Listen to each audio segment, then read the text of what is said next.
Recording start soon. Okay, awesome. Well, welcome everybody to 2024. For me, it is currently 2:11 p.m. over here in Phoenix, Arizona.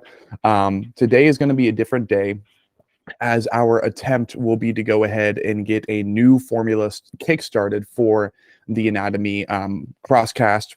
And we're probably just going to rename it to the Anatomy Podcast once more, as it is not just going to be me, Sean Cross, hosting the show anymore.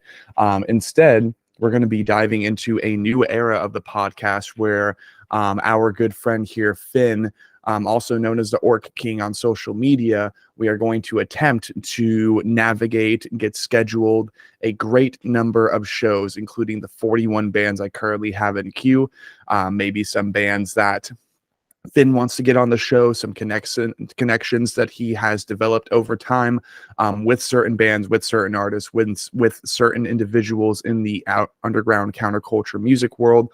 It's going to be a different animal. I do wholeheartedly believe, and I believe that as I've been trying to acquire a co-host for a very, very long time to kind of spice up and even provide further validity for longer sessions from here on out when we do have it scheduled accordingly. Essentially, even just like kind of converting the podcast into maybe more of like a talk show review after we have the band the artist of the session of the episode, like kind of depart from the call, depart from the show. Maybe me and Finn can go ahead and talk about like what we thought of that experience, offer absolute transparency as to how well they fulfilled their role in being a band, telling their story, lyrically dissecting their releases, that kind of fun stuff. But after all, before this call, really, we have been meaning to get this session cooked up, at least what will be the quote 2024 co-pilot pilot, as we're getting into this new formula. But there's a lot to talk about, as like Finn said before we even got started recording, it has been quite some time since he has attempted to do a podcast.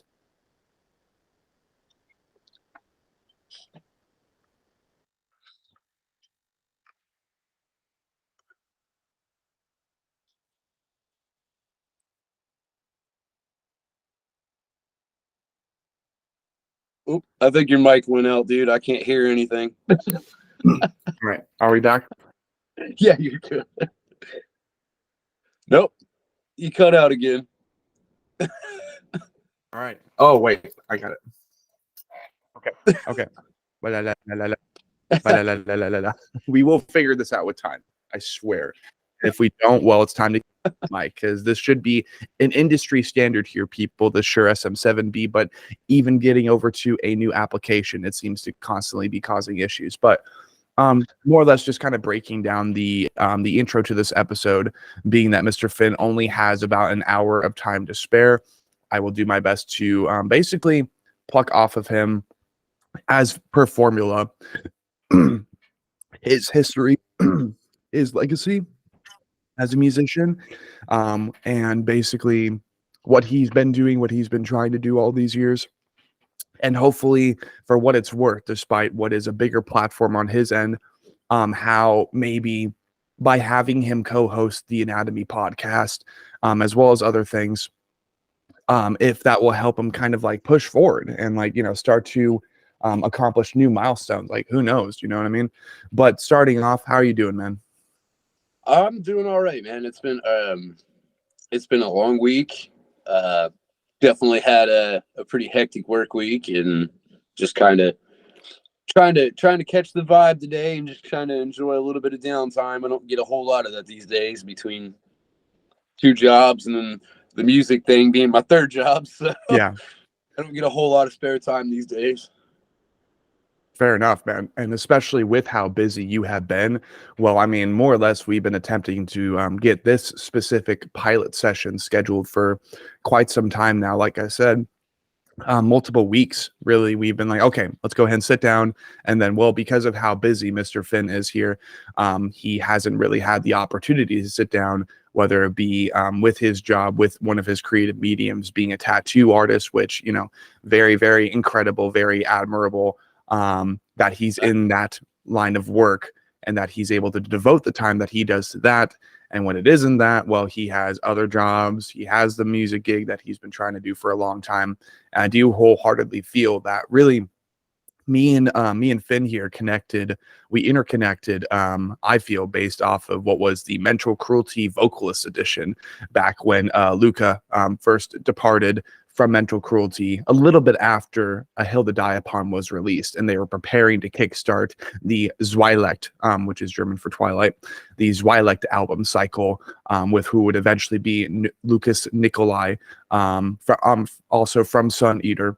Then welcoming him into the project. Well, me and Finn were two amongst many other talents that ended up participating in that vocalist audition, more or less. Finn being the talent. I'm definitely amateur and need more seasoning, right? I need more salt and pepper, more practice and stuff. But nonetheless, I'm doing my best, and that's really what counts. Even if I do, quote, sound like Yoda, apparently, according to one of my vocal covers. I don't know how the fuck that was distinguished, but I mean, at least I was compared to a fictional celebrity as opposed to just being told that I sounded like shit. But me and Finn both participated in that vocalist audition, and I mean, amongst other things, I remember when that contest finally concluded.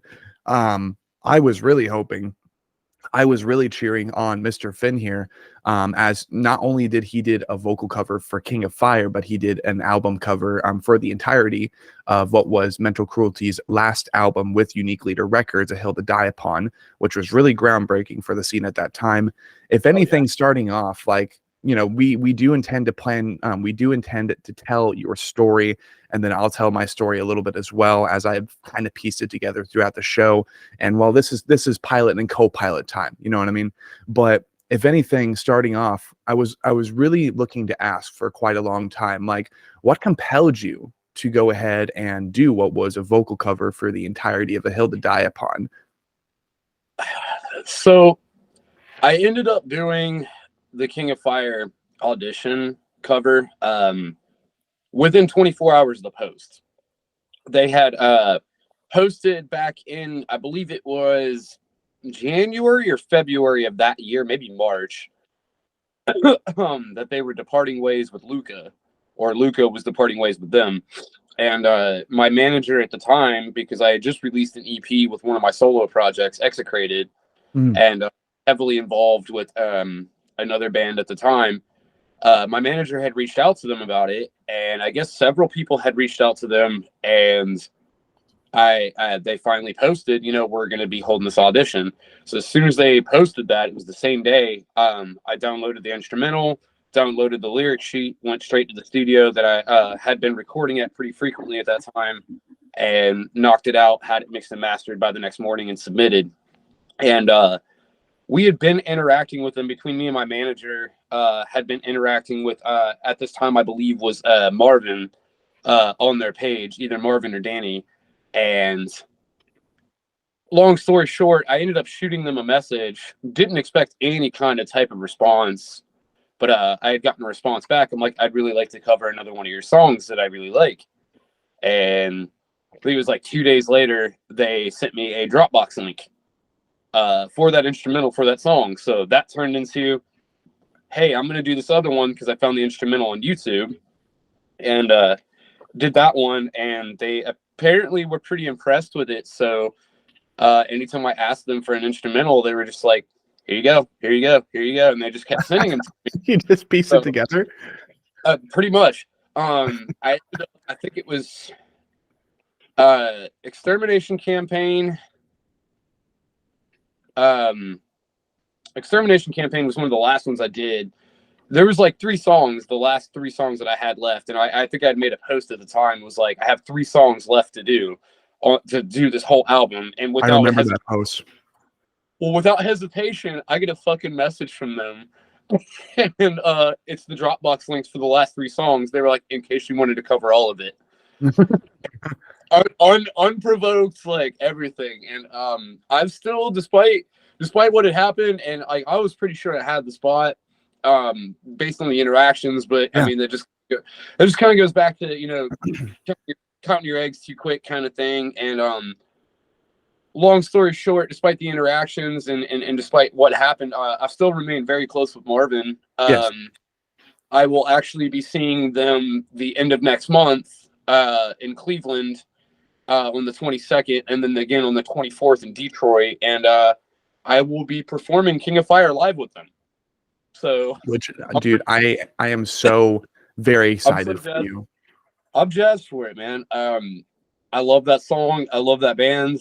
I mean, I met so many cool people through it, like Zachary Crates from Pyrexia, Sixteen from Russia. I'm trying to think, like Trey Purdue, for instance. You know, meeting Trey from Woodford and Devin, and before Leo departed and stuff. I met all those dudes over at a show they were playing, and ended up becoming really good friends with Trey now because of it. And yeah, so that's another cool thing about the 22nd and the 24th too, because he'll be with Of Sulfur. Yeah, so I guess exactly, man. So exactly. pretty jazzed about it, you know. Yeah, and quick shout out to Trey Purdue of Worm Shepherd as well, getting into utilizing this new application, which is Google Meets, allowing me the capabilities to record well over 2 hours for for each session for only $10 a month, as opposed to maybe an hour for $17 per month with Zoom Premium and the other capabilities provided, including, well, if you guys can see this, I'm not sure if you will, but me just being able to kind of like chuck myself around the screen. Like, there are new capabilities being provided, and me and Trey were looking to record what would have been the Anatomy podcast, the first episode of 2024, episode 66. But I mean, I do believe, despite the conversation we had, all the context and all the stuff that we talked about regarding the Sleeping Sun, and a little bit that we talked about regarding what will be Worm Shepherd album 3 coming sometime in 2024, if not early 2025. You guys are in for a fucking treat. I know I am, as the ultimate fanboy, the overseer for Druid House over at Worm Shepherd on the Facebook community. Though it's kind of been stale, it's been quiet recently to the Druid House. I can assure everybody who does listen to the show that is a fan of Worm Shepherd that they have some pretty groundbreaking things coming that make the Sleeping Sun, for one, look like an appetizer, but also in comparison between Ritual Hymns and In the Wake of Soul. Well, basically Ritual Hymns is now the new version of In the Wake of Soul, as Trey being the main musical mastermind behind this new album. He has every intention to just push his limits, push those creative boundaries, and create something even closer to if you plucked the vocals off a actual Christopher Nolan level movie soundtrack with a little bit of black and deathcore sprinkled in there. So I'm not sure about you guys, but I am very, very excited for what will be a new full-length record from Worm Shepherd sometime this year, a new album from Awakened Providence, most likely very similar to Worm Shepherd in how they released an EP as well last year. The Breathing Process will most likely be Unleashing Hell going into 2024 with a new full-length record. It is going to be another prosperous year for Black and Deathcore, starting off, of course, with Nithful, with their full-length rendition remastering for Paradism Ruination. But lots of Ignite the Church friendly music coming your way, folks, this year, so keep an eye out for that. But, you know, kind of segueing off of Trey Purdue, Worm Shepherd, talking about your new opportunity now with Mental Cruelty. Isn't that going to be like near the end of what is going to be the Beyond the Eternal tour, with them co-headlining alongside Up Sulfur? Or I'm not entirely sure. I'm pretty sure it's at the very minimum like a little over halfway through the tour, because I know there's a few shows after the 24th in Detroit. Yeah. And it was ironic too, because I had messaged them and told them, you know, hey, I'll be at the Cleveland show, or I'd messaged Marvin, and Marvin was like, well, what song do you want to perform with us? I'm like, oh, I didn't even put any thought in this. Like, you know, like, well, these are my 3 favorite songs. He's like, well, how about you perform the song that you auditioned, that everybody auditioned, and we'll just get a live rendition of it. That's and sick. I wasn't initially intending on going to the event in Detroit as well, but some other circumstances came into play to where I was like, okay, I kind of have to be there now. Like, there's some people that are going to be involved in this crowd, and some people that are there that I've been meeting to meet in person, and it's going to be a really big thing, man. I'm super excited for it. Yeah, I bet, man. I'm very excited for you to be able to acquire that opportunity, and I think that speaks volumes in accordance to what will be Mental Cruelty returning to the United States for the first time since joining Signs of the Swarm, Visceral Disgorge, and Disentomb on what was, well, also Disentomb's most recent tour period. I think like headlining tour. Since then, since the year of, I do believe, either 2018 or 2019, which is when that tour was announced, because of COVID, because of the pandemic, and how more strict Germany and most of Europe and the UK were regarding the pandemic. Well, we haven't seen Mental Cruelty over here in the States since then. So I definitely look forward to, at the very least, seeing all these bands at their peak, ready to go, as the first date will be February 7th at the Now Theater here in Phoenix, Arizona. To those it may concern, I will indeed be there. And it's becoming a more regular pattern, having folks actually recognize me, approaching me. Though it's only been once, that's more than nothing. And that's all that I'm excited for. That's all I'm hyped for. If anybody ever wants to come and say hi, get a picture, all that type of stuff, I absolutely welcome it as well. The networking that I've done with Absolver, the networking I've attempted to do with Mental Cruelty, has been substantial over the last 2 years, and I do believe it will be a great night to hang out with them, get introduced to Ghostbath, and once again see Extermination Dismemberment, as the last time I saw them was back over summer of 2023 when they were opening for Ingested, Devourment, and other slamming, just fucking meaty, tough slam bands coming through town on the Ingesting North America 2023 tour. So obviously, we're talking about shows, we're talking about the future, we're talking about some opportunities that you are going to be able to utilize after working your fucking ass off, doing a vocal cover for Mental Cruelty is a Hill to Die Upon, as well as just putting in the homework and doing as much work as you possibly could have, creatively speaking, for Execrated and now Infectorium. So despite all of that, we had the conversation we did a little bit ago regarding some other creative endeavors that we are intending for you to participate in with me, which I'm excited to get that started, get that announced as soon as possible. But if anything, especially with you mentioning earlier in session that it's been such a long time since you did a podcast in general. So I didn't even know you had done a podcast before this, but I was curious on, amongst other things, why you ended up agreeing to at least attempt to be the co-host when we can schedule you accordingly, get you involved accordingly, as I plan again to schedule up to 41 plus bands in 2024, which is a fucking mouthful to say the least. What compelled you to end up wanting to be a part of the podcast? What are you wanting to bring to the podcast? So low-key, this is kind of like, on spot, limelight on Finn here. I'm looking to ask you what ideas that you have for the Anatomy podcast that we can go ahead and talk about in session here today. So, I mean, I've got a few different ideas. My biggest thing why I agreed to it and why I want to have a part of really anything involving music these days is, one, it's an opportunity to hear new things, hear new bands, hear what bands are doing. It's an opportunity to meet people. There's a lot of other people out here in the world that are doing, the same types of things that I'm doing, just trying to get their music heard, just trying to meet people, connect. And honestly, that's what it's about. It's about the connection.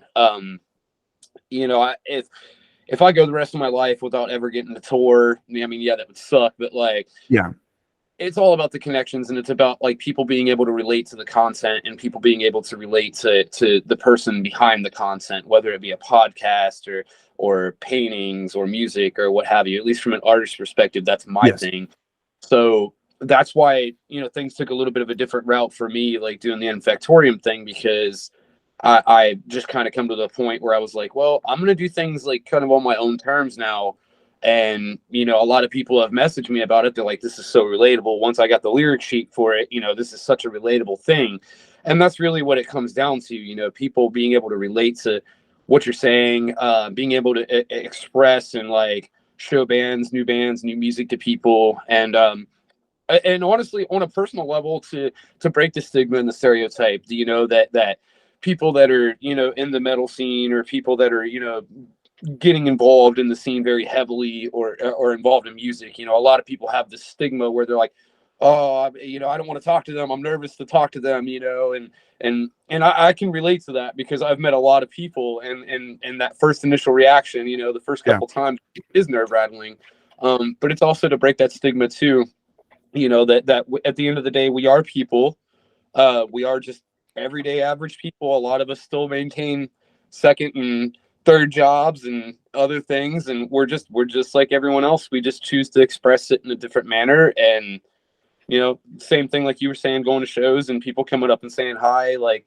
that's been one of the main reasons I've continued to stay so active in the scene, is just the amount of people I've met, or I've had a few that I'm friends with now that, like, when they first met me, they were, you know, geeking out. They're like, "Oh my God, I can't believe you're here." I'm like, "I live here." What do you mean?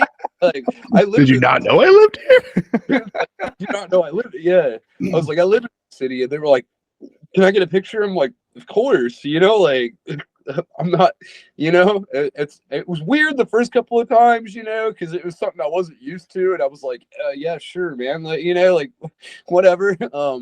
Yeah. But after that, it was like, oh, okay, I get it. So this is like when I was meeting people that I looked up to, or people that inspired me, you know, and it's been a very humbling experience. Like, I actually took a kid under my wing about a year ago. He like 19 years old, super young, super young, but super talented, young aspiring vocalist. And I've been trying to teach him, you know, everything that I possibly can, whether it be vocal techniques, or, like, you know, what type of equipment and gear to try to look towards. And that's, to me, once again, why I do what I do, is because this next generation, you know, coming up, and just not even just the next generation, but just people in general trying to be inspired.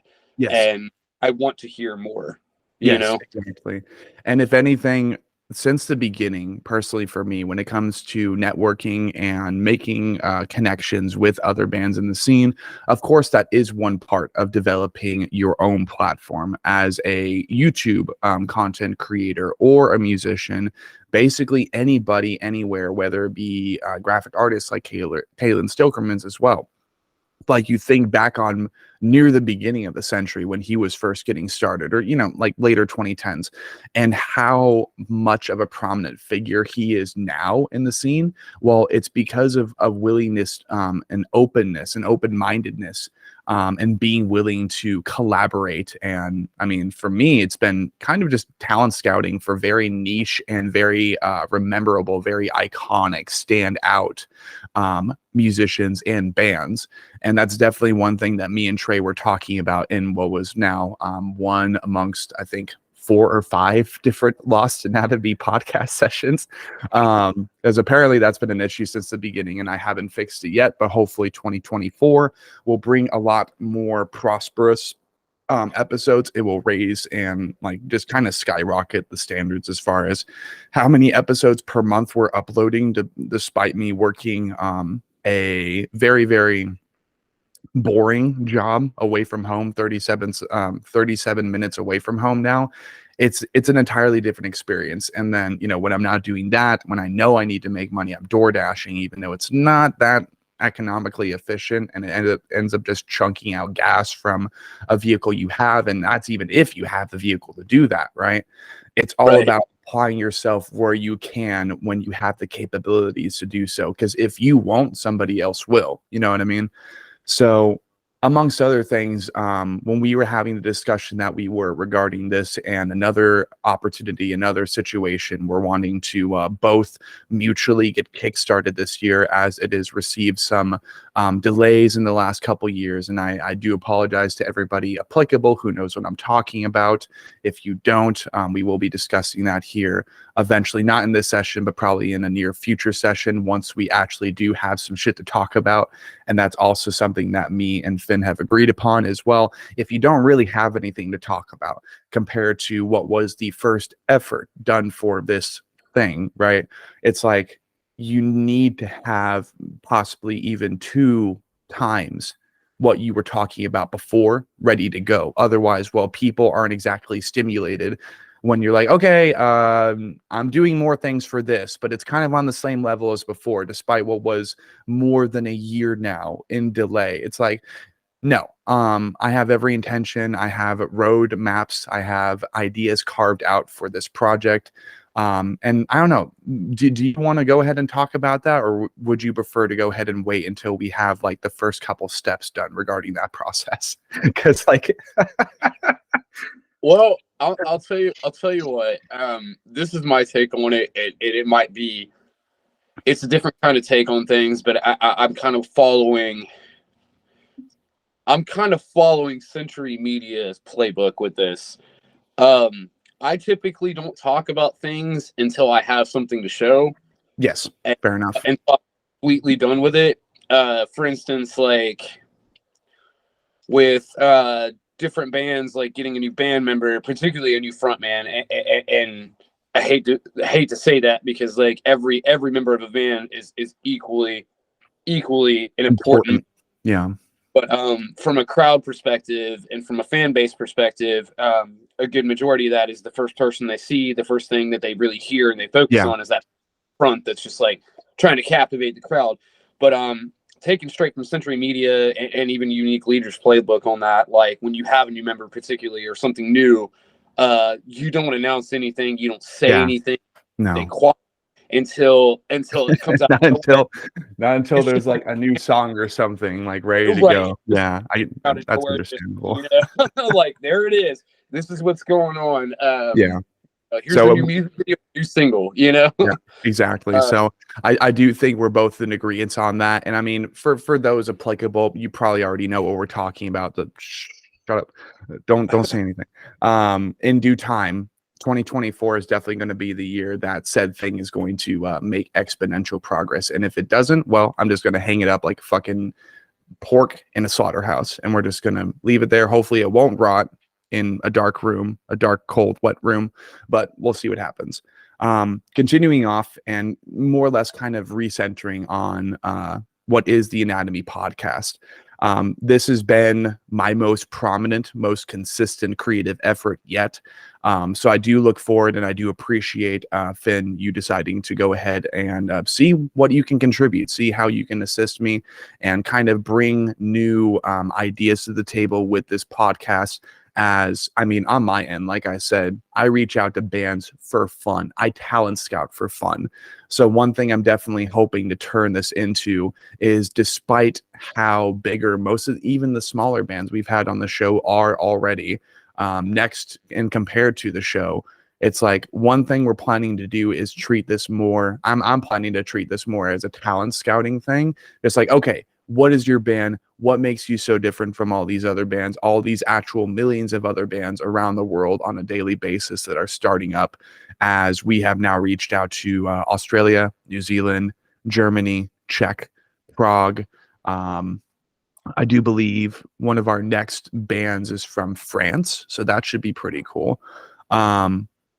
We have so much stuff planned, and that's just on my end. So like, I also wanted to inquire where it counts, right? Because obviously, just like the other thing, nothing is exactly set in stone. And now that we're going to be scheduling sessions in accordance with 2 different people, it's like things might become a little bit more complicated more quickly, but nonetheless, that will be the challenge that we both accept by attempting this 2-host podcast process. So I know you were talking about some connections that you've built over the years that you might plan to introduce or incorporate, utilize, right, in accordance with the show. So, I mean, are there any specific milestones that you would want to accomplish in jumping onto a show as a co-host, as far as like, not even saying any of these artists are like set in stone, right? And we already have them ready to go. We just need to get things scheduled. Like, are there any bands that you've always wanted to sit down and talk with the same level Chris Garza of Suicide Silence from the Garza podcast has done so far, possibly on this show? Like, do you have any certain artist in mind that you would want to invite onto the show? I've got several. I've got several.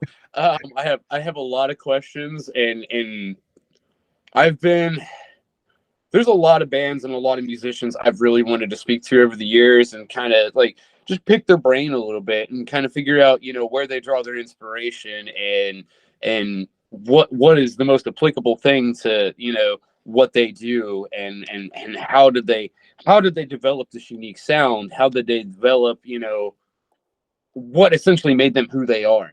Yes. One of the big things that I really want to try to do as well, and this is once again on a personal thing, there are certain members of certain bands that were like I'm exponentially older Yes. than a lot of the people that I know, and there are a lot of bands from like the MySpace era that are not active anymore. Fair enough. But a lot of us didn't really get from that era because the social media just kind of getting its bearings underneath of it. Yeah.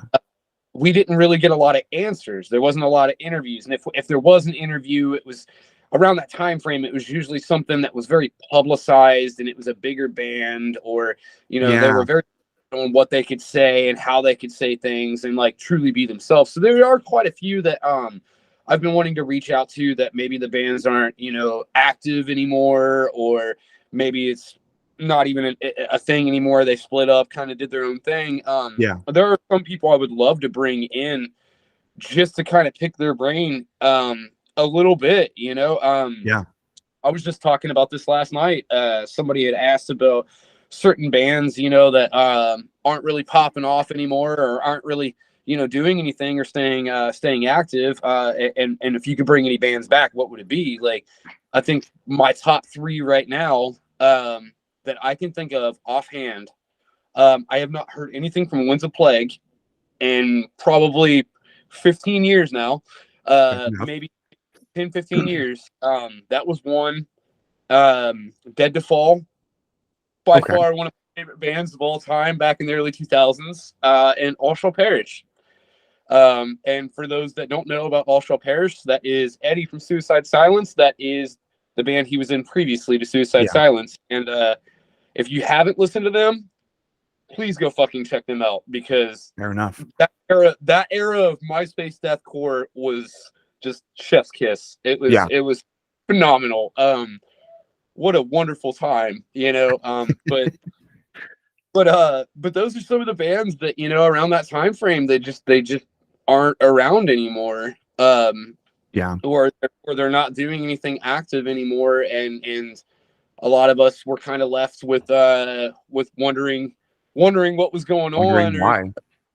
Well, not only just why, but like, even outside of that, from a bigger perspective, like, well, how did you get this inspiration, and how did you come up with this idea? Where did the name come from? Like, what were your goals and aspirations, kind of thing? And speaking of people that we've mentioned already in this podcast, like Trey Purdue, the other project or band that he's in, of Sulfur, Ricky. When I met Ricky for the first time up in Cleveland, about it's been a little over a year now. When I met him, I walked up to him and I was like, dude, I've been a long time fan. He goes, oh, you coming to see Up Sulfur? I'm like, no, I've been listening to you since you were in Suffocate. And like the look on his face, he's like, how old are you? I'm like, I'm not even that. But no, like it was just so funny, because like that's my era, I came up on that, and some of those bands like just never made it out, but they deserved a lot more recognition than they got. And that's one of the things that I've been wanting to incorporate, is maybe bringing some limelight and shedding a little bit more light onto some of these bands that, from a musician standpoint, like even if the project I was in is dead and gone, kind of thing, and it's done, it ran its course.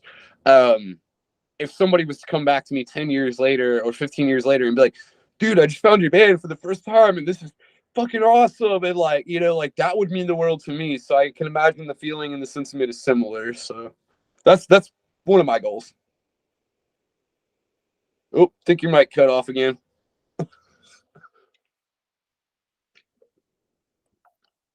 One day this will not be an issue, I swear, people. And again, I might just end up like out this mic and getting a new one because good God, bruh. Anyways, so if anything, what you're wanting for the Anatomy Podcast 2024 is to possibly attempt to bring on what is now disbanded musicians, or even like MySpace era deathcore bands that are no longer active whatsoever, and maybe are more of like family men now. Maybe they have separate lives, maybe they have separate careers, but like to invite them back onto the show just to say that we were able to tell their story and all the story that they could provide being in those bands. I definitely love the idea of that because I'm not sure if you're familiar with the band Soul, right? That does sound familiar.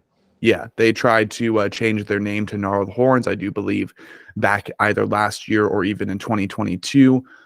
There was like a donation thing that I participated in where I sent them like $30, and the benefits of that $30 was supposed to be instrumentals for the entirety of instrumentals from their last album released in 2023. That being I Hope We Make It Out of This Alive, featuring smash hit singles like For Whom the Banshee Calls, featuring Britney Slays. Really, really good band. But one thing I definitely was hoping to accomplish when Stevie decided to announce that he would be shutting the band down and kind of moving on to being a family man, but then later in time saying, I can't stay away from it. I want to try to start a new thing after Soul was associated with, quote, and this is on public domain, so it's not like I'm leaking anything they don't want me to leak, but quite literally, from what the article said, they chambered through a wide variety of different record label contract deals. All of them fell through. All of them went to shit.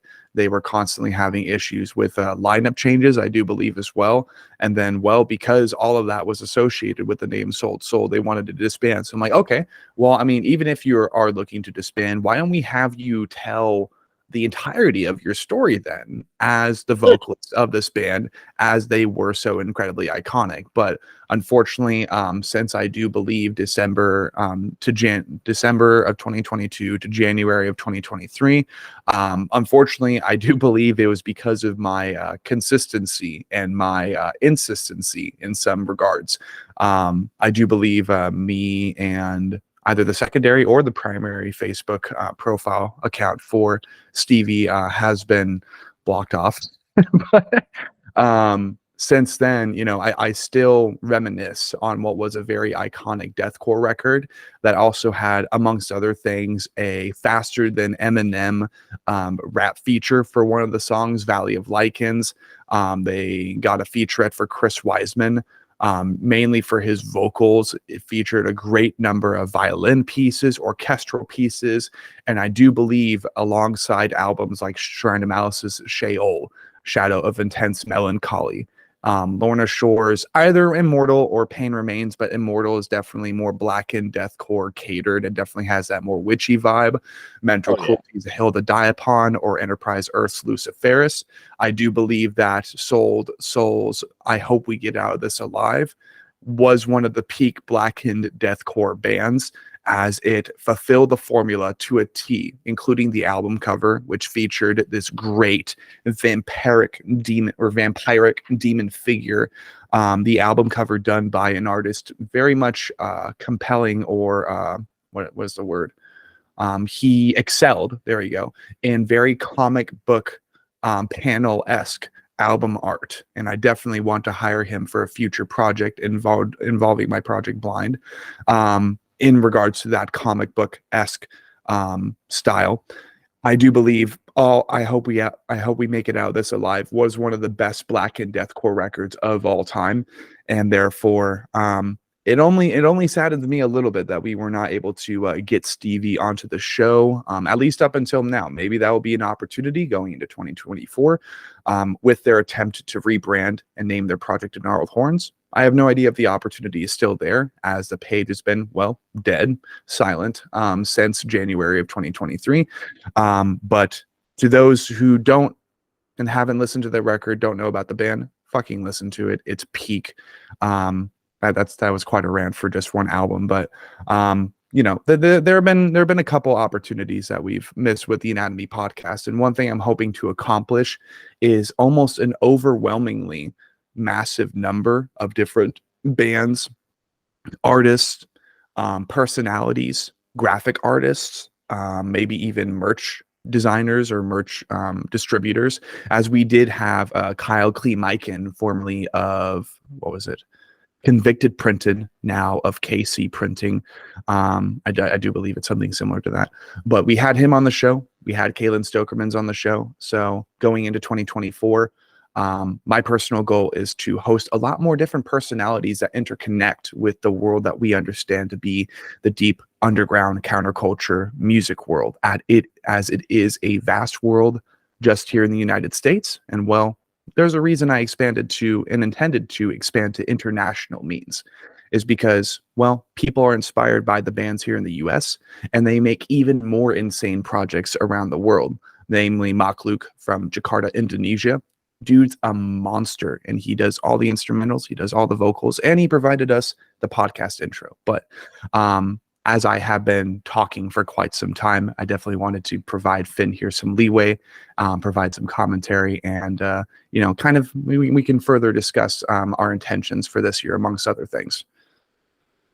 Yeah, I'm sorry, it's fresh on my head right now. You were talking about MySpace era bands, Right? that have disbanded and some that have came back. What about Job for a Cowboy last year? Out of nowhere. Out of absolute nowhere, thin air is just like, hey, it's finally happening. Yeah. Yeah. Like, and they are AZ local too, so. Are they? I didn't know where they were from. They are from a town. I have one buddy by the name of Chris Allen. Shout out to you, Chris. You're an awesome dude. And I'm actually going to be seeing him over the course of the next 3 days as we attempt to make a road trip over to Sedona, which is basically Mars here in Arizona. But he's from a town called Glendale, which is where they originally came from. No kidding. Yeah, I did not know that. All these years, did not know that. And that's the lore that's stuffed in this brain, dude. Not my work information. I'm just like, yo, I know of a band called Job for a Cowboy that's from fucking Arizona, dude. I keep track of the local scene like it's my life, and I hope for it to be my life one day. That's the podcast is one testament to that I plan to network and know the history of all the scenes in all the states around the country, and then expand over into Malaysia. Like, technically, we've had the Lorna Shore of Malaysia on the show already, and their name would be Miss Mata. Really, really good dude. Shout out to the boys. As they have invited me to a food festival at my earliest convenience to travel out to Malaysia. They said, yes, we will go ahead and provide you a place to stay. Join us for a food festival where we low-key have to, like, one of the dishes is maggots, but you'll be drinking so much alcohol, you'll be shitting your brains out and you'll forget all about it. I'm like, okay, that sounds like a night. That sounds like one hell of a night.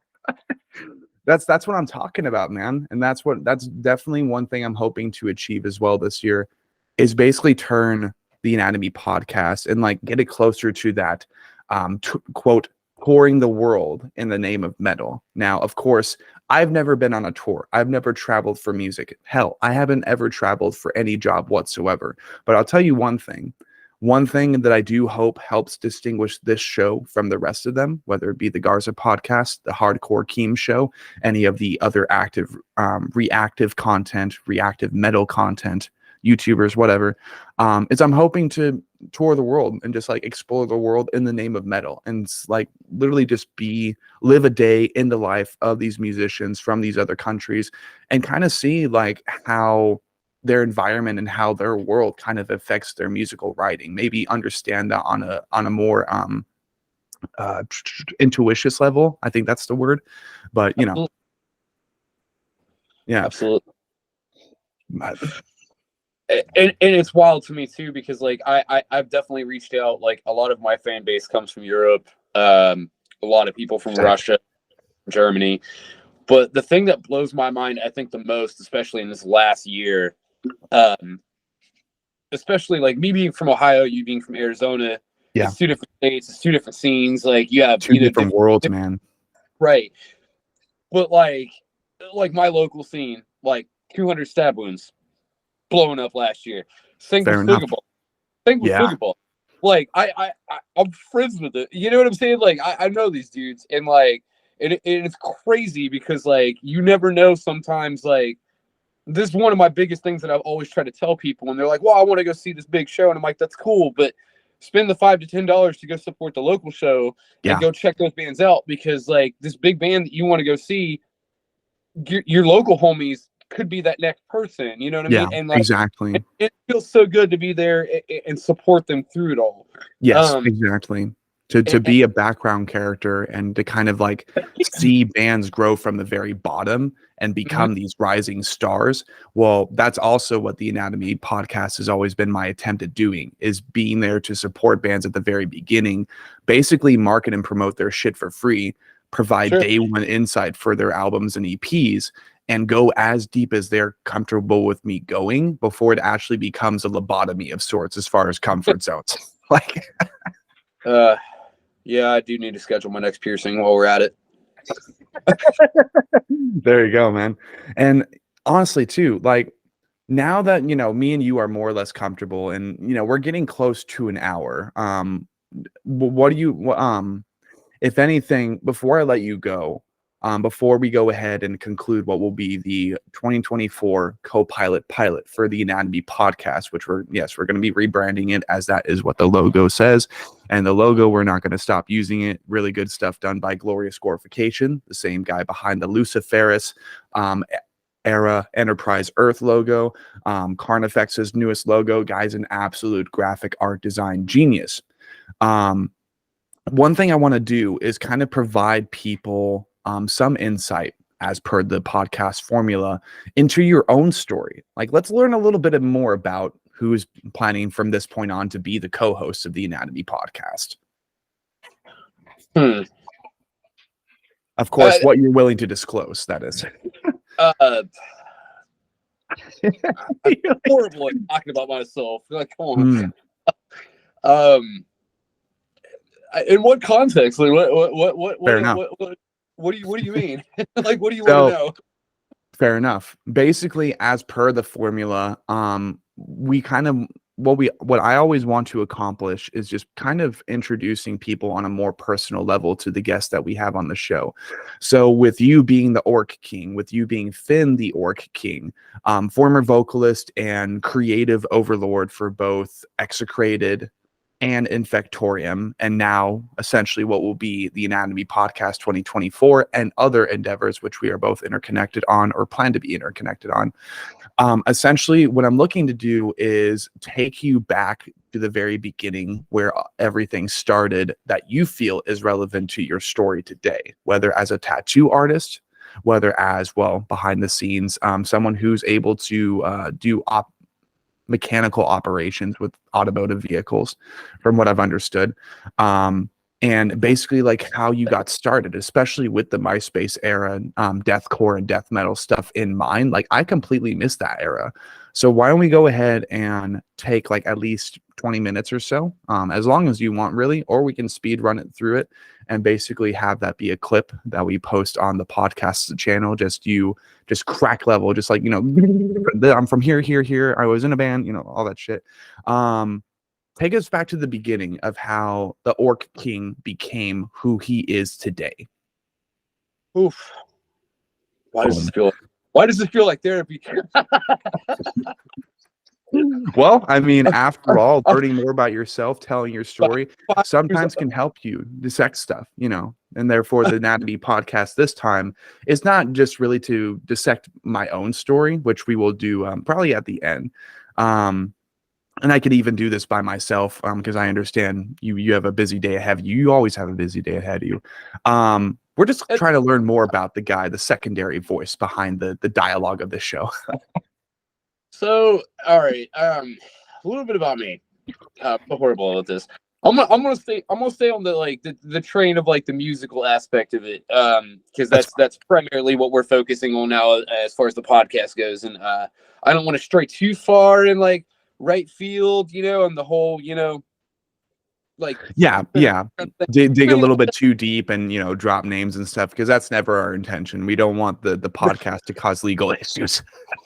Well, I'm not worried about the legal issues of it. I mean, like nothing. Don't ask, don't tell. But Right. as far as the musical aspect of it, I was like 13 years old. I had just moved to Florida. I had met this kid, Aaron, who's actually, shout out Aaron Berkshire. He's actually a fucking photographer and videographer, and a very well-known one at this point now. Shout out to Aaron Berkshire. Hell of a drummer. We had tried to, get something going on musically. He played guitar, he played drums. He ended up giving me essentially what was my first guitar that I had. It was a horrible Squire Telecaster. I would think it was like 01, maybe 02, maybe even 03. I don't remember. It's been a long time. I'm ancient. Any case, so I just picked up this guitar, and like I didn't know shit. I picked up a little book from a music store to learn like basic chords and like acoustic chords and power chords and bar chords, and that's what started it. And I think at that point I was probably like 13, maybe 14. By the time I hit 16, I'd had a couple really unsuccessful. I was really heavy into like DIY, street and crust punk. It was kind of my thing when I was younger. Still to this day, you'll catch me listening to an old vinyl, and just like reliving and reminiscing. But it was probably about the time I was like 17, almost 18. I had started playing guitar and doing backup vocals for a band called Days of Massacre. And this is back in the MySpace era. So this was very melodic choruses, chuggy breakdowns, like very metalcore-y. Yeah. But I remember I was barely 18 years old, and in Jacksonville, Florida, and we toured all throughout like Georgia and like Southern Florida, and it was such an experience at like 18 years old. Like I didn't even have a fucking driver's license. Like, I'm just riding with my bandmates, and like we had our vocalist was, I'm not going to mention any names, but all of the gone now, but our vocalist and a few other people that may or may not have been over 21 at the time acquired some beverages, and it was so wild for me, getting to play. We played Jackrabbits down in Jacksonville. I think that venue's closed down now. The Pit. We played a lot of shows in Amelia Island. We played Rotunda Fest with Make Killer Go Crazy. A few other local bands down there that were like really big at the time.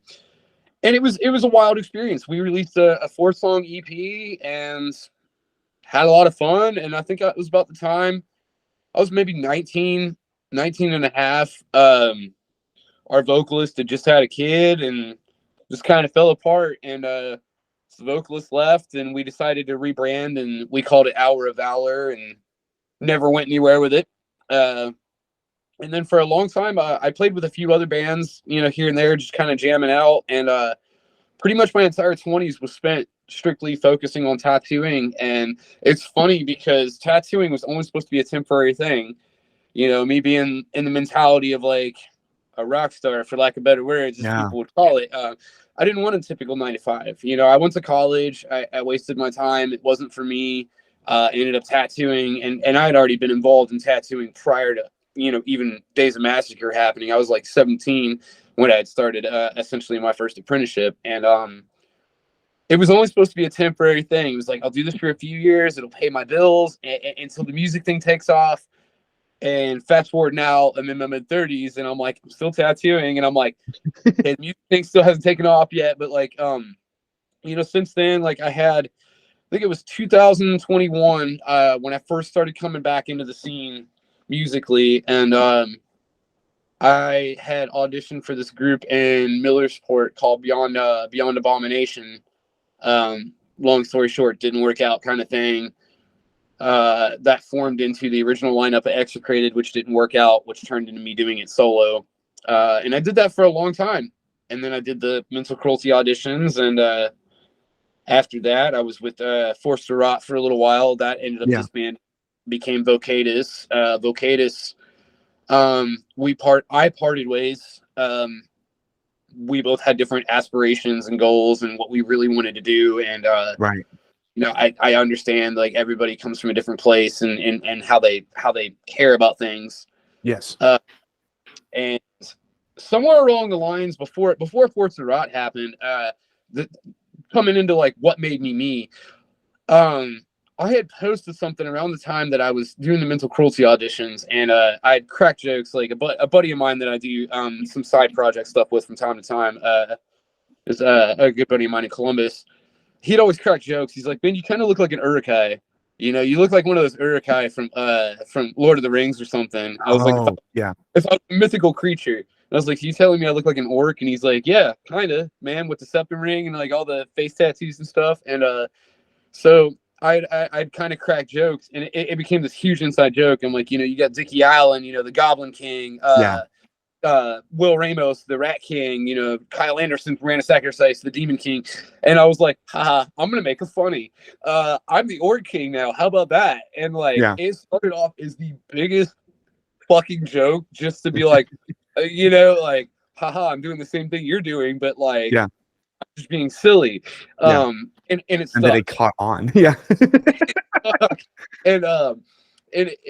mean, shout out to my buddy Frankie. He's the one that kind of essentially made that happen. And he was like a month after he had coined that nickname for me. I was like, well, fuck it, I'm living that life. I'm gonna go get tattooed on my lower knuckles. So I did, and then it just stuck. And it's really helped as far as like having that balance of like stage persona or social media persona versus like if you were to know me like on a day-to-day basis, which I mean, if you did, I'm terribly sorry, because like I've got the worst dad jokes and the worst sense of humor that you could possibly imagine. Yo, I welcome that onto the show. Just saying.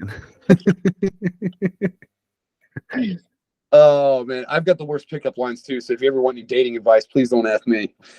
You'll never date someone. But long story short, that's how that ended up happening. And after Vocalist split about 6 months ago, when I parted ways, I had always been dabbling with the idea of doing like a slam project, which I had a parody slam project I had called Intestinal Incubation was was a parody slam band that I started, and I never went anywhere with it. I was just kind of bouncing around. I'm like, well, I did some stuff with this other side project Infectorium. Like, maybe I should revive this. And like, next thing I know, it's like I drop a single, and people are like, everybody's all about it. Yeah, they're like, this is insanely good. Like, when's the next song? Is it going to be on Spotify? When are you going to tour? And like, whoa. I drop one single, and then I get an article written about me on Subsonic Sound. Off of one single. So I'm like, whoa. What's going on now? After all, that's how people like Devin started out, with something they were not meaning to take seriously. With in fact, for him, it was Devin to Embers, right? He did Ragnarok and the Frozen Lake, and then from what Trey was actually telling me, and I've totally forgot about this during our last session, the one of the lost episodes, he told me that essentially Jamie Graham of Unique Leader Records reached out to them after Wretchedness Upon the Gates and was like, yo, I need to get Warm Shepherd on Unique Leader Records now. Like, how do we make this happen? And therefore, since then, we've had a remaster of In the Wake of Soul. We've had Ritual Hymns, which is still one of my favorite albums of all time. It reminds me of a good combination between, Formula, Black and Deathcore, and maybe even like the Danny Elfman Batman, like Tim Burton's Batman soundtracks. I love the symphonic atmosphere to it. Just that atmospheric, like, especially the self-titled, the album titled song, Ritual Hymns, like just that so good atmospheric, like symphonic sound to it. And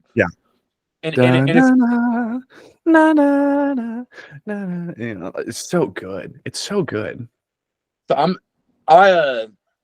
speaking of things, you were talking about originality and like people developing unique sounds. I'm either going to make a hit this next one, or I'm going to really piss people off because they're going to be like, this is awful. Well, that's all about, that's a trial and error, man, about being a creator and trying to distinguish yourself. Like, that could be the error. it was a lot of inspiration from bands like Worm Shepherd, Signs of the Swarm, you know, and Shadow of Intent. You know, like I've started even like branching out that inspiration to like the Midnight, Right. retro synthwave stuff. You know, I'm like, what can I do to like bring this heavy synthy saxophone sound into blackened atmospheric deathcore? What can I do to make? How can I bring back that old Davey Havoc, like Sing the Sorrow era AFI chorusy, sad, somber sound to this? And that's another thing too that I like. I always love discussing with people. I'm like, what are your influences? Because like my influences are all over the place, and like I love hearing like these different influences from people, even these hardcore like brutal death metal dudes, like, you know, like shout outs to Scab Hag here in Cincinnati, sitting and talking to Mike Dumier, you know, over a pint, you know, and he's like, I fucking love the Midnight, and I'm like, dude, you're like one of the most you're one of the most brutal metal vocalists like I've ever met, but you're just like, yeah, this retro and synthwave shit, dude, I'm about it. Yeah. True creators require open-mindedness when it comes to what they participate in outside of what they create themselves. Sure. Jonathan Davis of Korn said it best. You can't exactly write a song that's completely heavy, even if you are a metal band. You have to have some balance to it. And that's the reason why, quote, that's the reason why I do the scatting or I do the clean singing, is because Korn, it could be extremely heavy, but you have other bands that kind of do that same thing and make it their own thing. You have Korn, but heavier, right? Gore Pig, that's a good fucking example. Gore Pig, man. Shout out to Cody Slambert. Like, you know, them doing a cover of Coming Undone. But it all requires open-mindedness. If you truly want to create and you truly want to make something that people will remember, you got to be willing to expand. You got to be willing to evolve, as kind of cliche to me as that word is now, regarding what is thousands of years of progress, but musically speaking, it could just be 2 years, and that's evolution, right? It's kind of a little bit goofy to me, but it still works, because there is so much you are capable of doing, album to album, EP to EP, even single to single. And if anything, I would definitely want to inquire with you too about maybe 5 bands that have most inspired you to create most of what you have created. Maybe over time you've seen a pattern across all of your various investments, all of your various creative endeavors, whether it be Infectorium, Execrated, Forced to Rot, Incubule Infestation, I think you said, for your what was an intended side parody slam project. Like, are there any musical inspirations that have kind of stood the test of time that kind of resonate amongst all of those projects? And if so, how did it change with time? Right. Absolutely. So, sorry, you guys are going mobile with me here for a minute. Let's go. I haven't been on an interview or a podcast in a long time, and I forgot the number one rule that you're always supposed to remember about a podcast or an interview of any kind, and that is always to take a piss beforehand. Because if you don't, you're sitting through this for the next 45 minutes, like twitching and like twisting your legs. So for this being a pilot episode, this is a pretty epic start to this. Like, hey, sorry, bud. Sorry, bud. I need to go take a whiz there, bud. Yeah, exactly. As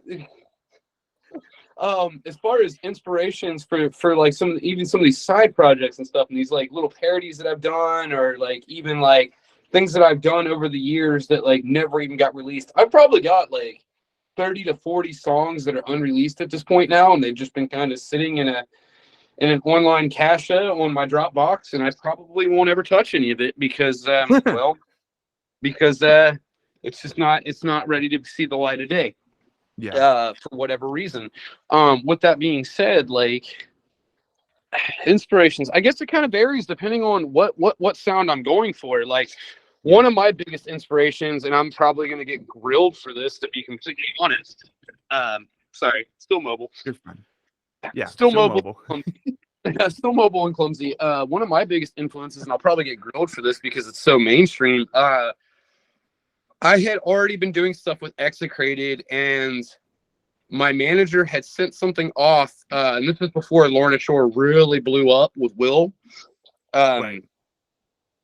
She had sent something off to to Will, and Will reviewed one of my songs from Execrated. I think it was To Those Who Were Lost.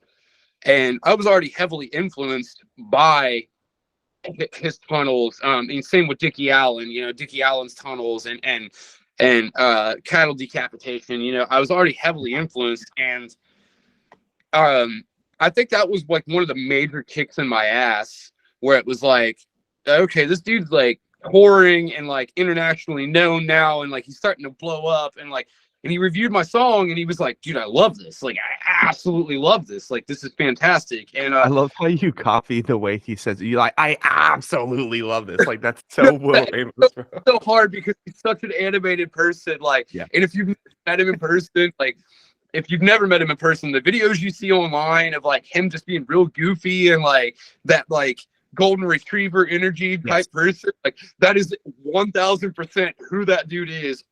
All of the time. That's just how he is. He's a super good dude, super genuine, straight to the point. And I think that was my biggest influence, was hearing that from him, hearing it from Tobias down a Daily Grind, and these different dudes, like listening to my stuff, and I'm like, well, hell yeah, Jerry Ramirez from Only the Lucky Ones Die, like Brandon Bolin, bunch of people just constantly like giving me this positive feedback, and I'm like, okay, that's cool, but like, I need someone to hate on me too, like, I need to like, come shit sucks. Like, who's not being honest with me? But I think that was the biggest kick in the ass for me. And I just started going in every different direction. That's why I had so many projects. I had Force the Rod, Intestinal Incubation, Vocalist, Infectorium, and like all these different projects, because I was just throwing darts, like what sounds best for me, kind of thing. I mean, I even went as far as doing clean singing. Fun fact, there's a Sleep Token cover that I did that I never fucking released. I remember you telling me about that. I'm like, what the fuck, Finn? Like, where's that Sleep Token cover? I don't think anybody has actually heard me publicly clean sing, so like that was interesting. And that's why that inspiration comes the way that it does. Like, and once again, it'll probably catch hate for that too. But like, I absolutely love Sleep Token. I think they have a different uniqueness to them. I'm not gonna say they're like my absolute favorite band, and I'm not gonna hype them up any worse than But there's a reason they broke TikTok like Lorna Shore did. Yeah, absolutely. I mean, it had that. I wouldn't even call it deathcore. I don't even know what I would call it. It's got like it's like your formula. Sorry, it's like your formula metalcore. Wage War, Asking Alexandria While She Sleeps. That heaviness mixed with Hosier. That's the first impression. That's the first thing I thought of when I listened to Sleep Token. It's like when it's clean, when it's soft, Hosier. When it's heavy, well, it can be as heavy as deathcore, but primarily it is modern day metalcore.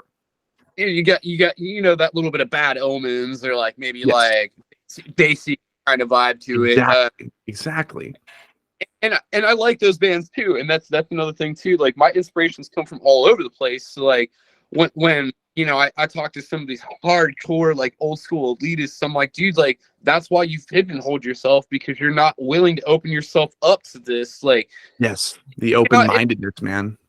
At least give it the opportunity. It may not be your cup of tea, but at least give it the opportunity. Like, there's particular songs and bands and genres that I don't like personally. It is offensive to eardrums. But I can still give the respect where the respect is due. Like, obviously put some hard work into this. They really, really went out on the production value, all out on it. They really put the time in on this. And like, I can still respect it for what it is. So like, my influences are all important thing.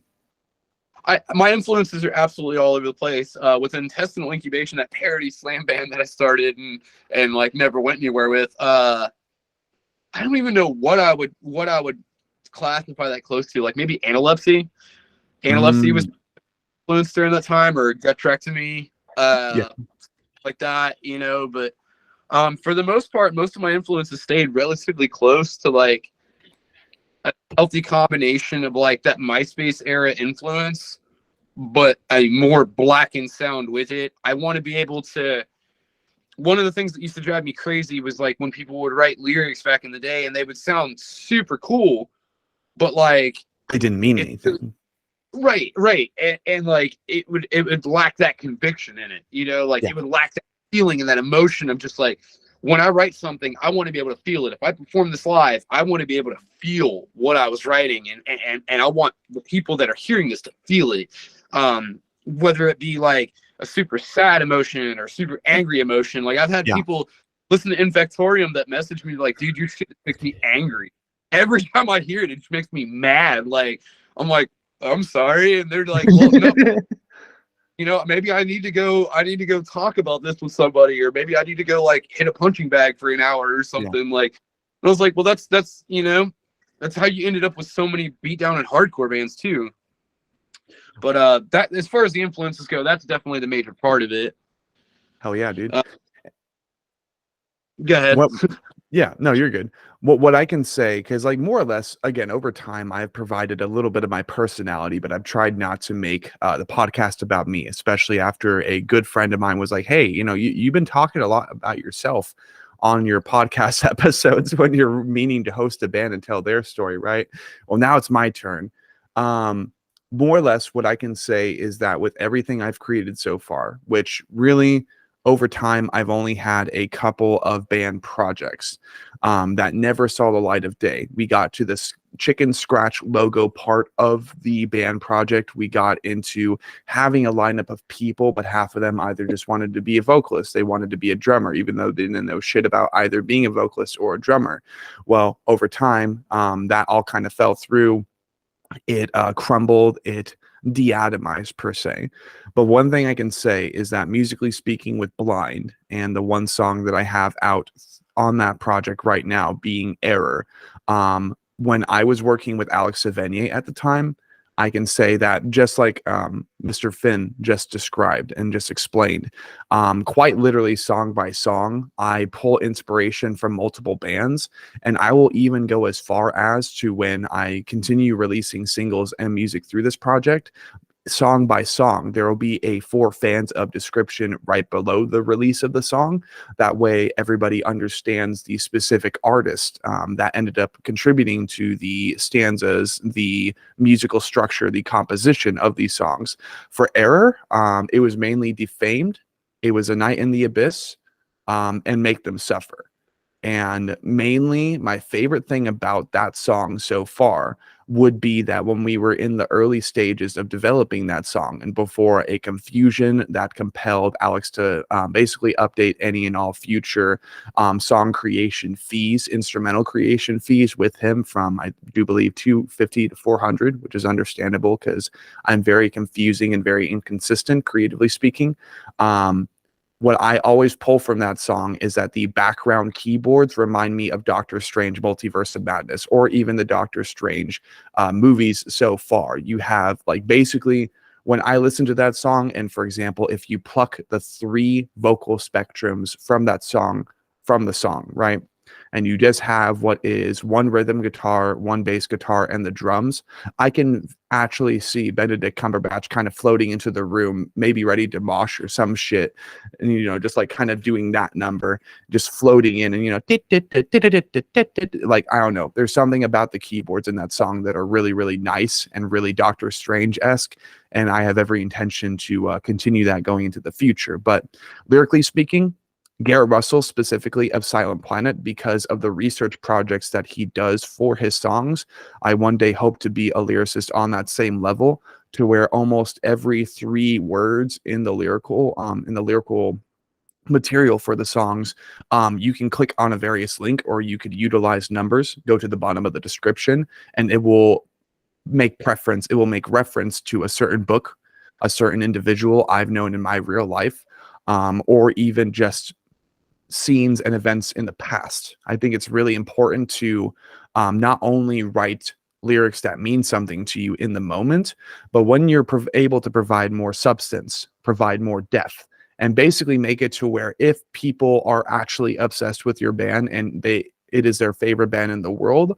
There's more reasons than just a couple, like, oh my gosh, they sound so great. The heavy vocals are some of the greatest. I really do appreciate the bass tone, which that would be a little bit more intimate of a reason to mark the project as your favorite. It's like, well, what if you could also do a research project and find certain points of history that this music is also meant to connect to, that have nothing to do with the musicians, but nonetheless, these were very real things that happened, and they compelled and they caused a lot more emotional investment into the material at hand.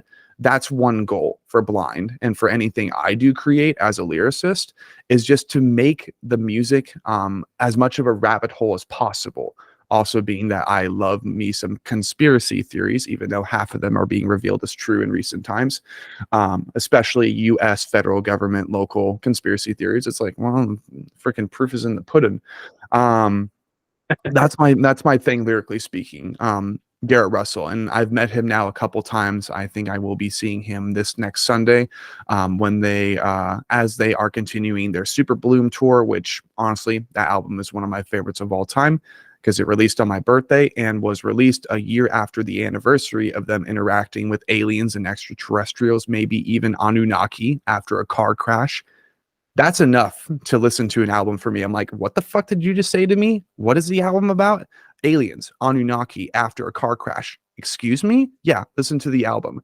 That is depth. That is substance. That's something that compels you to either buy the vinyl and put it on a vinyl record player, or stream that album as many times as possible, especially with good headphones.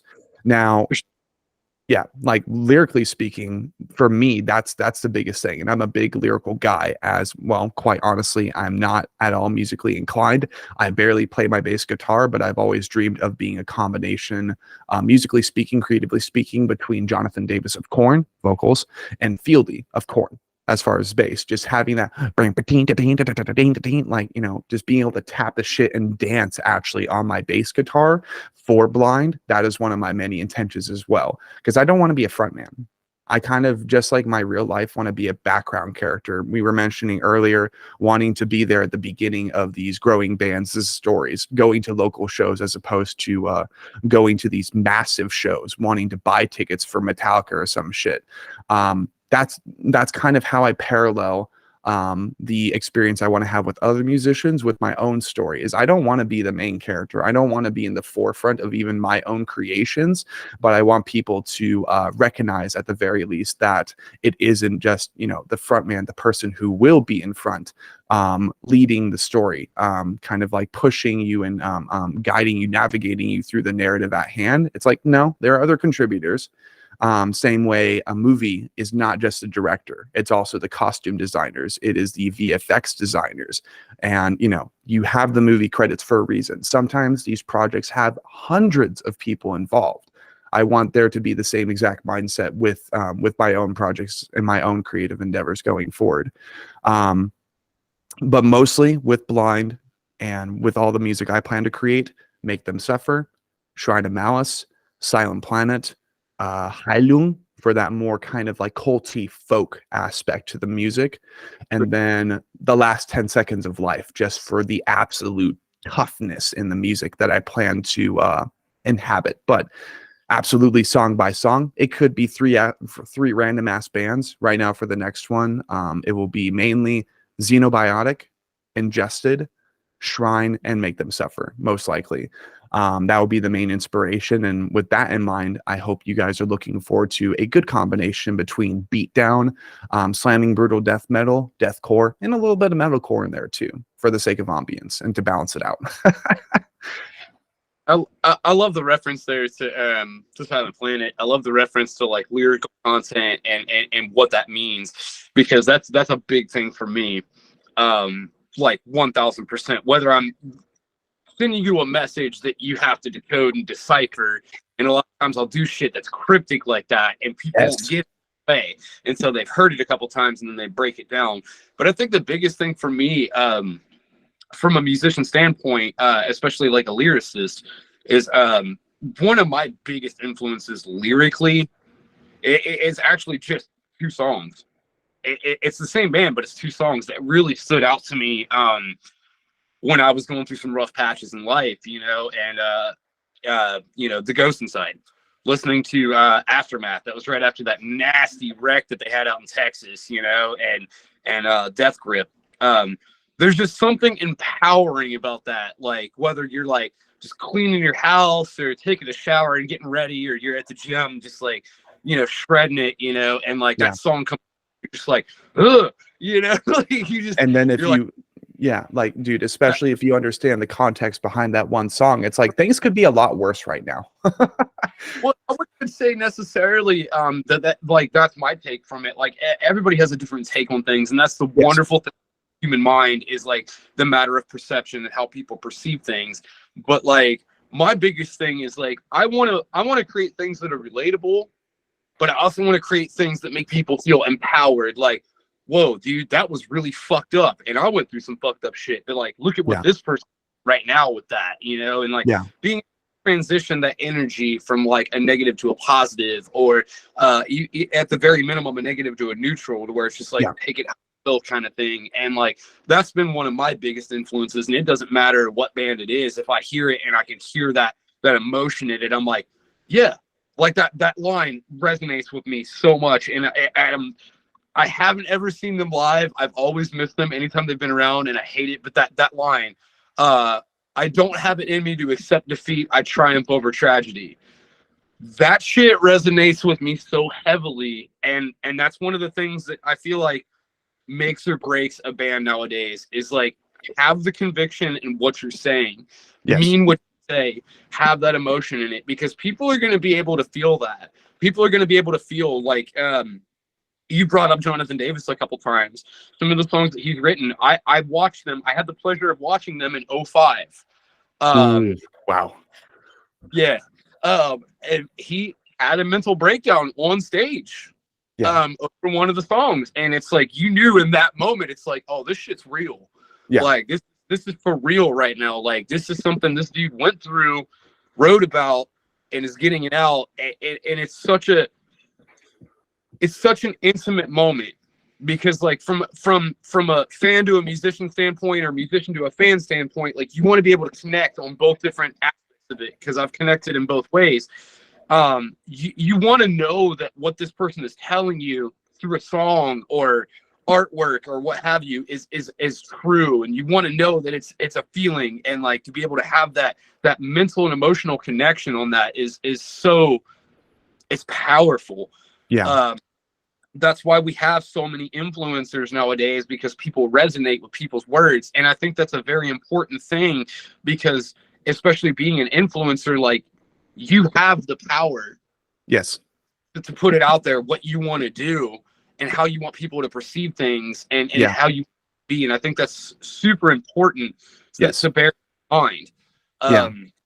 It's crazy. It's especially when you do have a platform. I think just like any other individual throughout history, whether a tyrant or an honest king, you need to have the integrity, once you do acquire a platform, to be authentic, to be real. Otherwise, well, eventually when people realize you're fake, they will leave you in the dust, and you will deserve it at that point.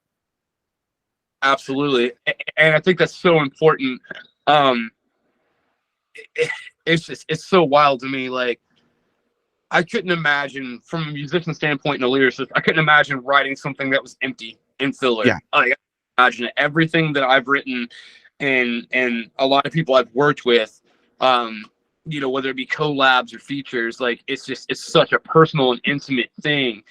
And that's why you end up with these fan pictures that pop up, or these bands posting fan pictures of people, you know, like, this song saved my life, or your band saved my life. And that's why it's so important, because from my perspective anyways, like, there's a lot of bands that I could say that to, like, dude, there was a low time in my life and this song came on and I heard it just when I needed to. Or you know, it spoke to me and told me that, you know, I'm going to find the way out of this. And that, to me, from a performer standpoint, is one of the biggest things. That's why I make it a personal note. You know, I match energy with everybody I meet. Like, how you interact with me is how I'm going to interact back with you. Exactly. If you're kind and courteous to me, I'm going to be the nicest person you've ever met. Like, Oh, your tire blew out? Cool. You have a jack? I'll change and put your spare on for you. I had a guy a couple weeks ago that I apparently had jumped his battery off, and not to spin off subject too much, but like I jumped his battery off, and he remembered it, and he remembered me. And he's like, dude, you really changed my whole perspective on life. And I think, once again, from that influencer standpoint, whether it be podcast or artistic or music or whatever, what have you, it's very important for people to have that energy to put out to people. Like, it's, the world is already a tough place as it is. It's already tough enough as it is. Why make it any harder on anyone else? Exactly. Let's make some beautiful fucking sounds that people can go thrash to and have a good time in a healthy environment and let it out. That's my take on it personally. And like, I love that a lot of our influences are very similar and a lot of our background is very similar. I both love that and I sympathize with that, because at the same time, it's like, I get it. Yeah. And I mean, you've had such a more, I would say so far, just because of the things I have not been able to set in stone just yet in my creative path, in my creative journey. Really, I just break it down at this point to, as I changed my Facebook profile today, for example, making reference to the wizard pondering the orb. Right now, I'm that wizard pondering the orb, but the orb is the entire world of metal collectively, all the connections I've made, all the stories I've told so far, those I have helped who have deserved my help, those I have had to leave behind. It's all part of lore. It's all part of your story. And it's up to you to basically be the best you can be to those around you wholeheartedly believe deserve it. And especially with strangers, I think is always important, whether you're looking to romantically get involved with an individual, or you're making a new friend, or you're looking to collaborate with bands as a musician. It's very important to be authentic, and it's very important to provide them a clean slate mindset and treat them as if they are a brand new person to this world, as they are a brand new person to your world.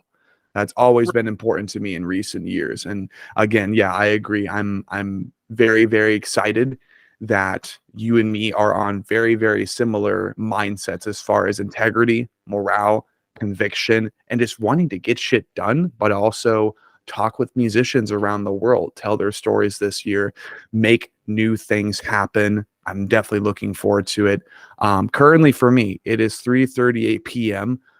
Over here in Phoenix, Arizona on the 23rd of January. I understand more or less you were only intending to be on here for an hour. So are you looking to disconnect anytime soon? If so, that's completely fine. That is completely up to you. I am off today from everything. Right. So I'm fair enough. Yeah. trying to sit here like just vibing and sipping and enjoying myself. And this has been fantastic. What's the word I'm looking for? This has been cathartic. It's been very cathartic for me. Because it's talking about something that I am very passionate about. And I can tell you're very passionate about it as well. We've had several conversations about this. I'm going to be the first one to admit it for anyone that watches this. That's like, well, I messaged you, and it's like, dude, I'm terrible. I'm not messaging people back. Like, I get so spacey. Like, I'll be in the middle of like a conversation, and then like I'll throw on Hulu and like Dragon Ball will come on, and I'm like, oh, cool. And like, you won't hear from me for 12 hours. And I mean, after all, compared to me, one thing I can say in the moment is that good old Finn over here, after all, does have 1,378 people following him, and that's just on Instagram. So just keep in mind, people, that's a lot of fucking people. That's like at least 4 or up, maybe even up to 6 different venues just stuffed to the brim with people. And that's who follows dear old Finn over here. And I mean, as time progresses and I continue to grow, even if it's at a snail pace rate as Sean Cross, it's like, still I'm growing. I see the growth, and I see what seems to be communities and the algorithm pertaining to several countries outside of the one we both reside in, which is insane that I seem to be exponentially accumulating a following from different parts around the world. That was absolutely my intention. If not here, it's like, why not? Have some friends, have some connections, have some people who love the content being provided from different parts of the world. I know Japan absolutely loves music. They love everything Oh, creative. You fucking see a show for Slipknot in Japan, and they just have so much more respect for the art. They have so much more respect for the creative medium. And that isn't to say that folks here in the United States do not appreciate that creative medium. That is not at all what I'm saying. But I'll tell you what, I've heard a lot of stories from Slipknot, straight from Slipknot themselves, from our good friends in Lucrezia, in which hopefully they'll be releasing an EP this year. Oops, where'd you go? Okay, there you go. Our good friends in Lucrezia, they attest to the passion behind Japanese musicians. The Japanese metal / rock world is insanely good. They're even interconnected sometimes, like bands like, let's see, Cold Rain, Crystal Lake, FMZ, FCMZ, Kanabun, Ada. Like, their music world over there is so much more like intimate, but sometimes because of how much more intense the intimacy is, the flip side of it as well, a lot of idols do commit, for lack of a better term, because people, only see them for their creative sides as opposed to their personal sides. But nonetheless, the point I'm trying to make is it's really cool, even at a snail pace, to see what is a world growing and like seeing what I'm doing. But I totally spaced off that, you have today off. So, I mean, yeah, we'll definitely have a lot more time. And I mean, by no means do I plan to make this a 4-hour podcast session, an attempt to break records, surpass what was the Awaken Providence session with DeAndre Tyre and Adam Mercer, basically spending about 2 hours of the session exclusively going into lyrical depth on what was Eternity, their latest album released in 2022, as much of a masterpiece as it is. But we absolutely do intend to provide a lot more content, provide a lot more commentary to you guys. And especially now that there's 2 people, as far as I'm concerned, that's at least 1.5 times the dialogue occurring in the first place. And if anything, Finn ended up telling his story as per formula. He even provided us at least 5 different artists, 5 different bands that he would attribute his musical inspiration to, lyrical inspiration to, all that fun stuff. So if anything, without being, too much about myself, right? For those of you who it may concern, I do think that this pilot episode would be a really good way to go ahead and tell you a little bit about myself. And if, of course, too, I want to do something a little bit more fun with this, right?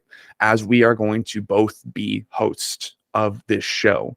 Basically, I'm going to pretend that I'm the guest in this moment, and I'm going to have you provide me questions and commentary, also for a little bit of practice regarding these future podcast sessions. And basically, I will go ADHD as fuck as far as answering the questions, but go ahead and provide me any questions that you might have about me. Go ahead and let's dig as much as possible, but let's go ahead and put the questioning part in your hands for a little bit of practice, right? Oh, geez. Oh, geez. Oh, geez, Rick. No, I'm fairly confident in my abilities to ask questions. I've always been a pretty inquisitive person. So tell me, like, you've told me, I know quite a bit from our interactions personally outside of this.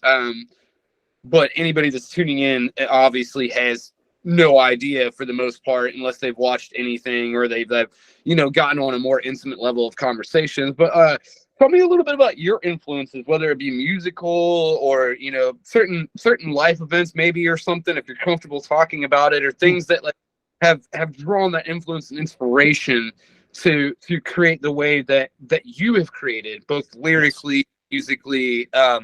Like let's hear a bit about like where your beginnings came from. Right, absolutely. And I've amongst other things, this is always something I've been wanting to talk about, but to a certain degree, I've always tried to isolate it. And basically, when I jump onto other shows, right, including shout out to the Musical Misfit, hosted by Jade, I've jumped on there a couple times now and kind of more or less discussed the formula that made the Anatomy podcast what it is. As our most recent session concerned 3 different hosts for music history based podcast, including my own. But what I can start off by saying, going back to the very beginning of my journey as a creative individual, period. This was actually something I was discussing with my immediate family early on today. I would say that growing up, staying anywhere was very seldom a thing, and it only really set in stone. I was really only somewhere consistently over 2 years, starting in 2010. For those of you who are AZ local, I will be providing a little bit of context, but not too much, as these are pretty personal details. Not that they're relevant to modern times by any means, but I finally settled in 2010, I would say, in a city called Northeast Mesa, or specifically Northeast Mesa. The overall city would be Mesa. And dotting across multiple elementary schools, I finally settled in at a lovely little, kind of elitist, kind of entitled, but not, Scottsdale level, entitled elementary school called Ascendus.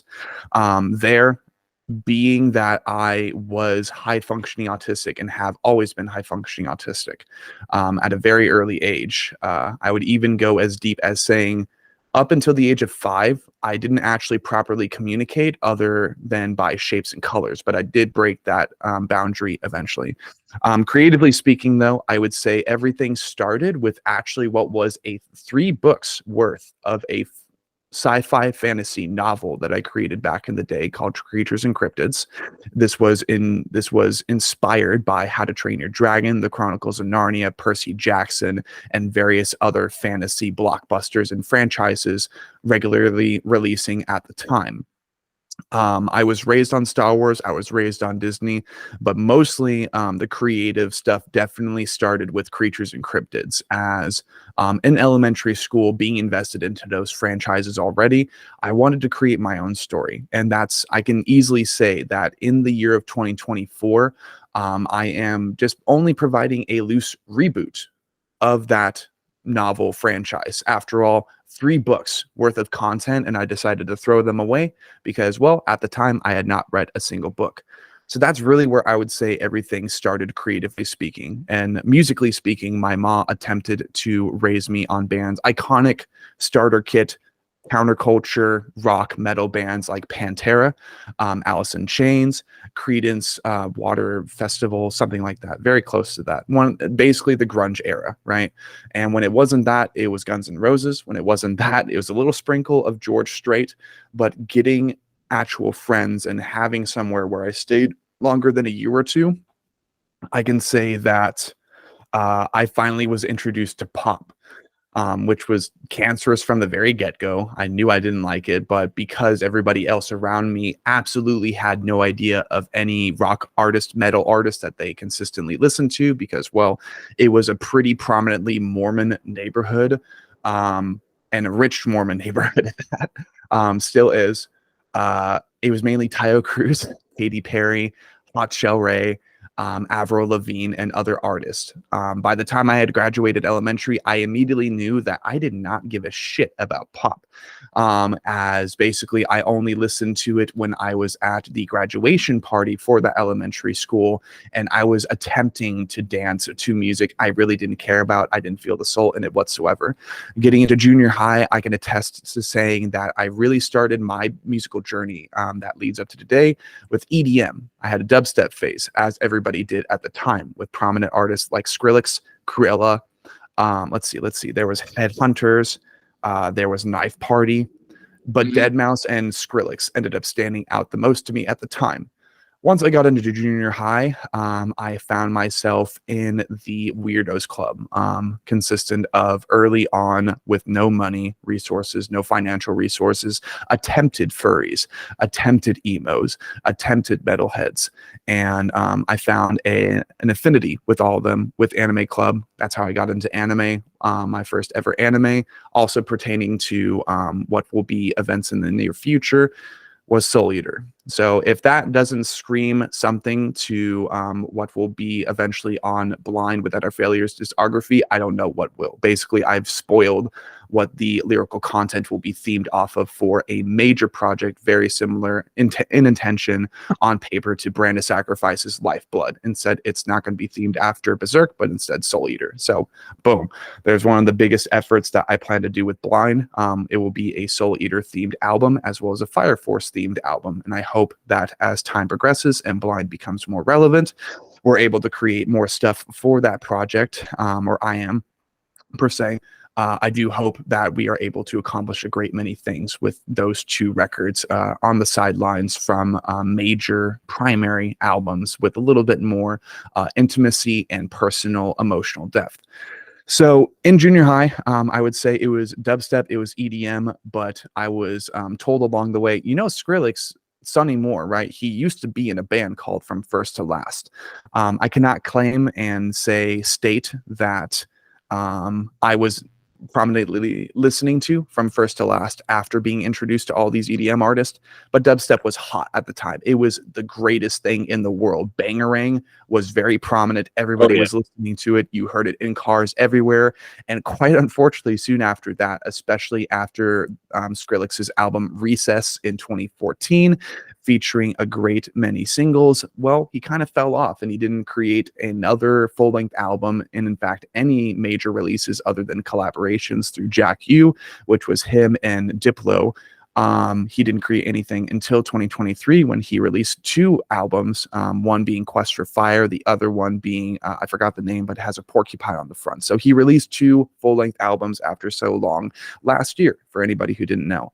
After that, I was introduced to bands like Black Veil Brides, Pierce the Veil, Sleeping with Sirens, Breathe Carolina, before they became a two-person EDM DJ powerhouse for major festivals, EDM festivals like Lollapalooza.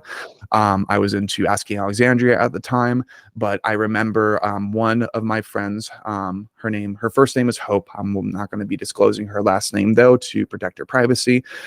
Essentially, after being introduced to those bands, one fateful day during my junior high era days, we were in the car with her mom, who proceeded to tell me, Pierce the Veil, Sleeping with Sirens, Black Veil Brides, what the fuck is this pussy shit? And proceeded to introduce me to Cradle of Filth, Cannibal Corpse, Marilyn Manson, and many other prominent bands. 98 KUPD for you AZ local folks, you good old zonies. Proceeded to show me a great many 98 KUPD starter pack bands, which are gateway new metal bands, gateway death metal bands, and a Cannibal Corpse, literally shaking the shit out of the terrible piece of shit, lemon car that she had at the time. Like, quite literally, even the windows were vibrating from how loud we had the music on. But that definitely kickstarted me into finding heavier music. Because I was raised in a Christian household, a very hollow Christian household. We barely went to church, but the religious, the religious intentions, the followings of Christ, and not being into metal, not being in the counterculture, were a very prominent advocation. I became the adversary in my house, and my mom attempted to raise me on the music that she did, but quite literally, we were one of those households to where my grandma on my father's side and my geezer, hope you're rotting out there, basically, they claimed that my mom would be brainwashing me if she had me listen to those bands. So they attempted to pluck those albums, those singles from the family iTunes library, but it was already too late. By the time I was in junior high, I was into those bands and beyond. Prominently, I would say Korn from the starter pack that she provided me. So shout out to my mom, as she is the reason I listen to all of the heavy bands I do today. And going through our junior high, it was mainly those emo bands. It was mainly those screamo bands, because that was more or less a regular term at the time, as the MySpace deathcore era was actually concluding. Oddly enough, funnily enough, and I've mentioned this to multiple bands on my show as I tell their stories, I completely missed the MySpace era of deathcore. I completely missed that shit. As my heartstrings. You're plucking my heartstrings, because like every band you just listed, I'm like, I've known these bands since they started. What I can say is that I truly entered and was emotionally invested, interested, involved in participating in checking off, like, did you listen to this band? Did you listen to this band? back in 2012 at the tail end of the I do believe it was the cleansing cycle or the Black Crown cycle for Suicide Silence, a little bit after Bitch had already passed away. I remember listening to Suicide Silence, bands like Chelsea Grin, Whitechapel, a little bit of Angel Maker, but I kid you not, when I first listened to them, I hated the band because I'm like, there's no way this is just one vocalist. Turns out later in time, I would find out that there were two vocalists, not only two, but there were three vocalists. I kid you not. I'm like, this is fucking stupid. There's no way this is one person. If this is one person, this is fake. I don't care. You know, like I was very adamant about thinking that Angel Maker was a fake and overproduced band at the time. Therefore, correcting myself to realizing, oh shit, there are two different vocalists and their rhythm guitarist also does backup screaming.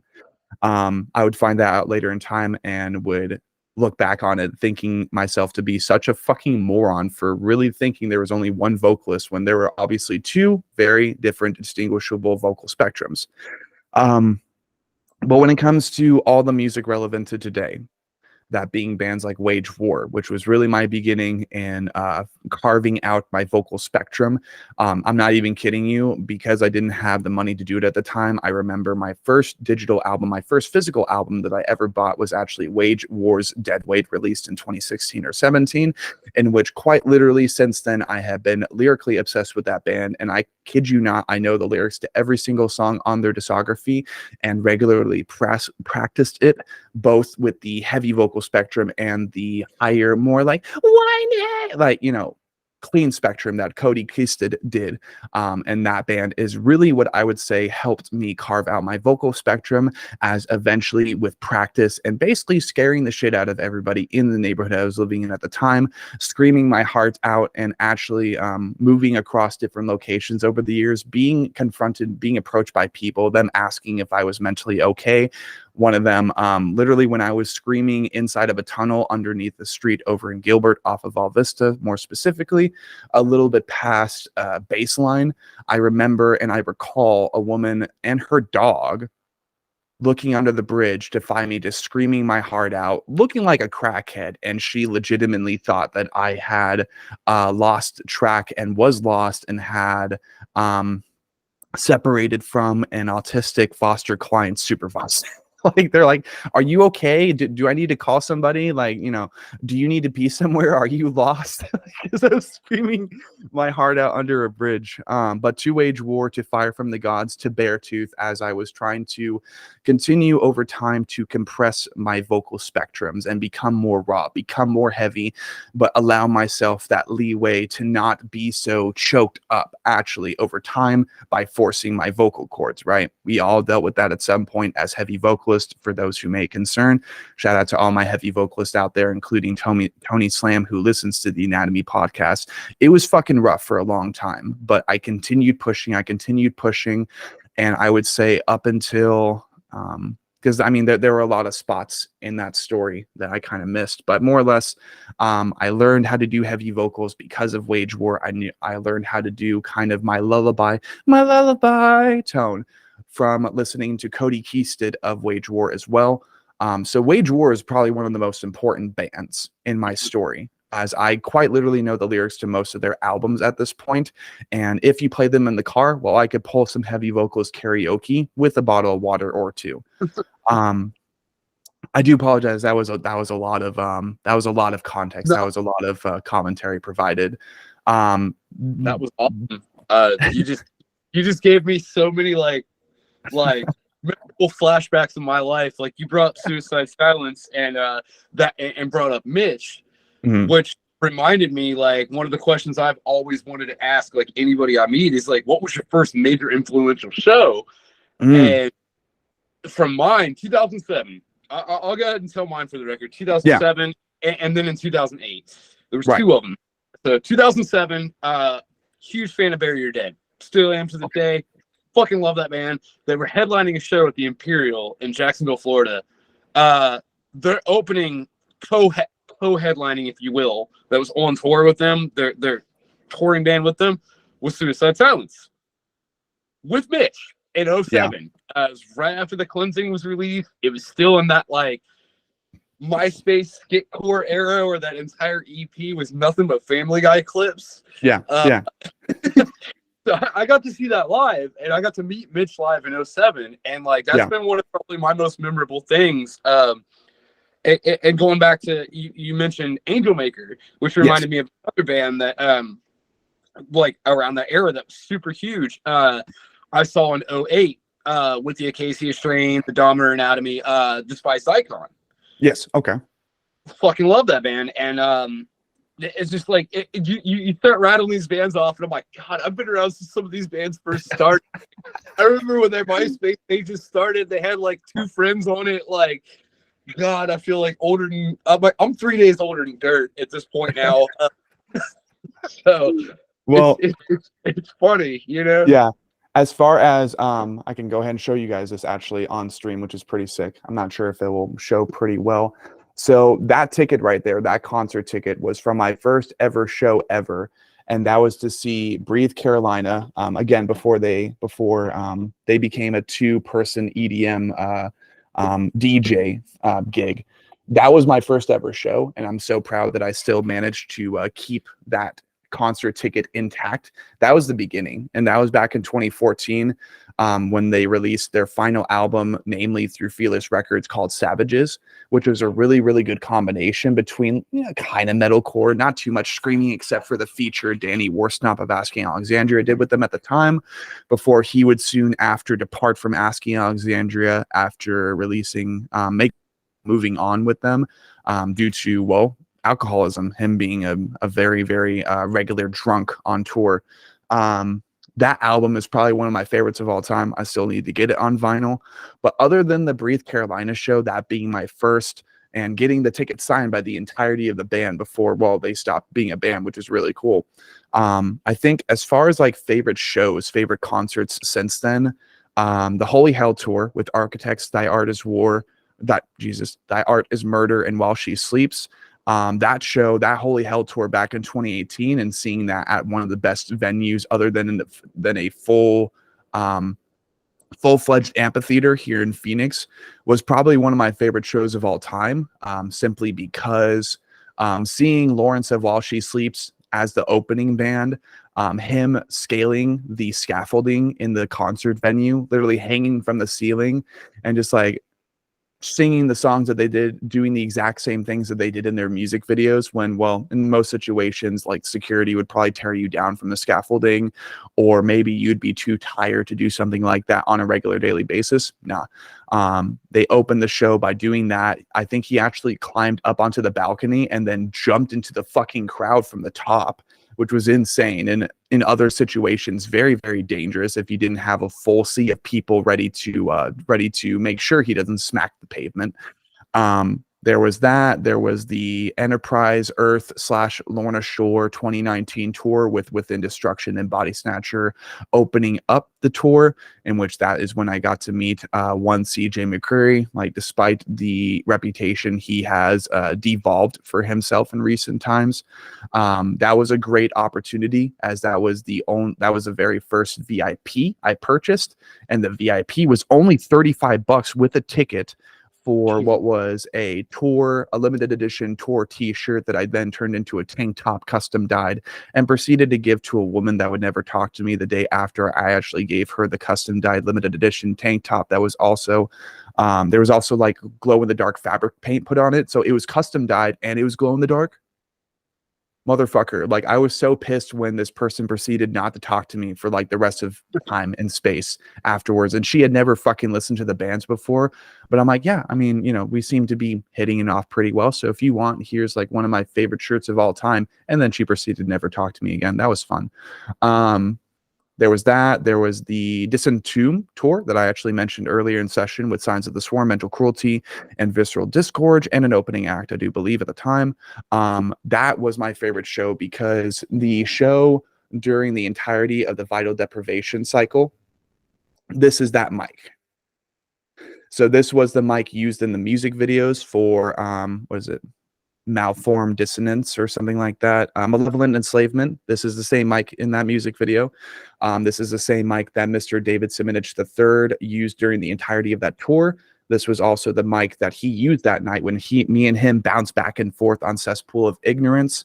That show was also one of my favorites because it was my first ever deathcore / slam / death metal date concert with a very special person. That was really nice to slow dance with her to deathcore, despite me being drenched in sweat from moshing and also carrying a guy in a wheelchair and helping him basically headbang at the top of the crowd, whilst afterwards, beforehand, actually, me and David bouncing back and forth on this mic on Cesspool of Ignorance. Other than that, I mean, I've gone to way too many tours. I've gone to way too many shows, and for a good reason. But I would say some of my favorite bands live would probably be Orthodox. They are really fucking good if you haven't heard them before. I would consider them, I think they're going to be the new Korn one day, with a little bit of Nashville, a little bit of Tennessee sprinkled in there, Nashville straight edge sprinkled in there. But I think those would be my favorite favorite concert experiences so far. One of them would also be Of Sulfur when they did their first leg of shows before being signed to Century Media Records when they were promoting Oblivion. And because they did not remember the rest of the songs off of Oblivion, I was actually able to do the Oblivion chorus with them after an encore. That was fucking sick. I will never forget being able to do the Oblivion chorus with the band and not being kicked off stage.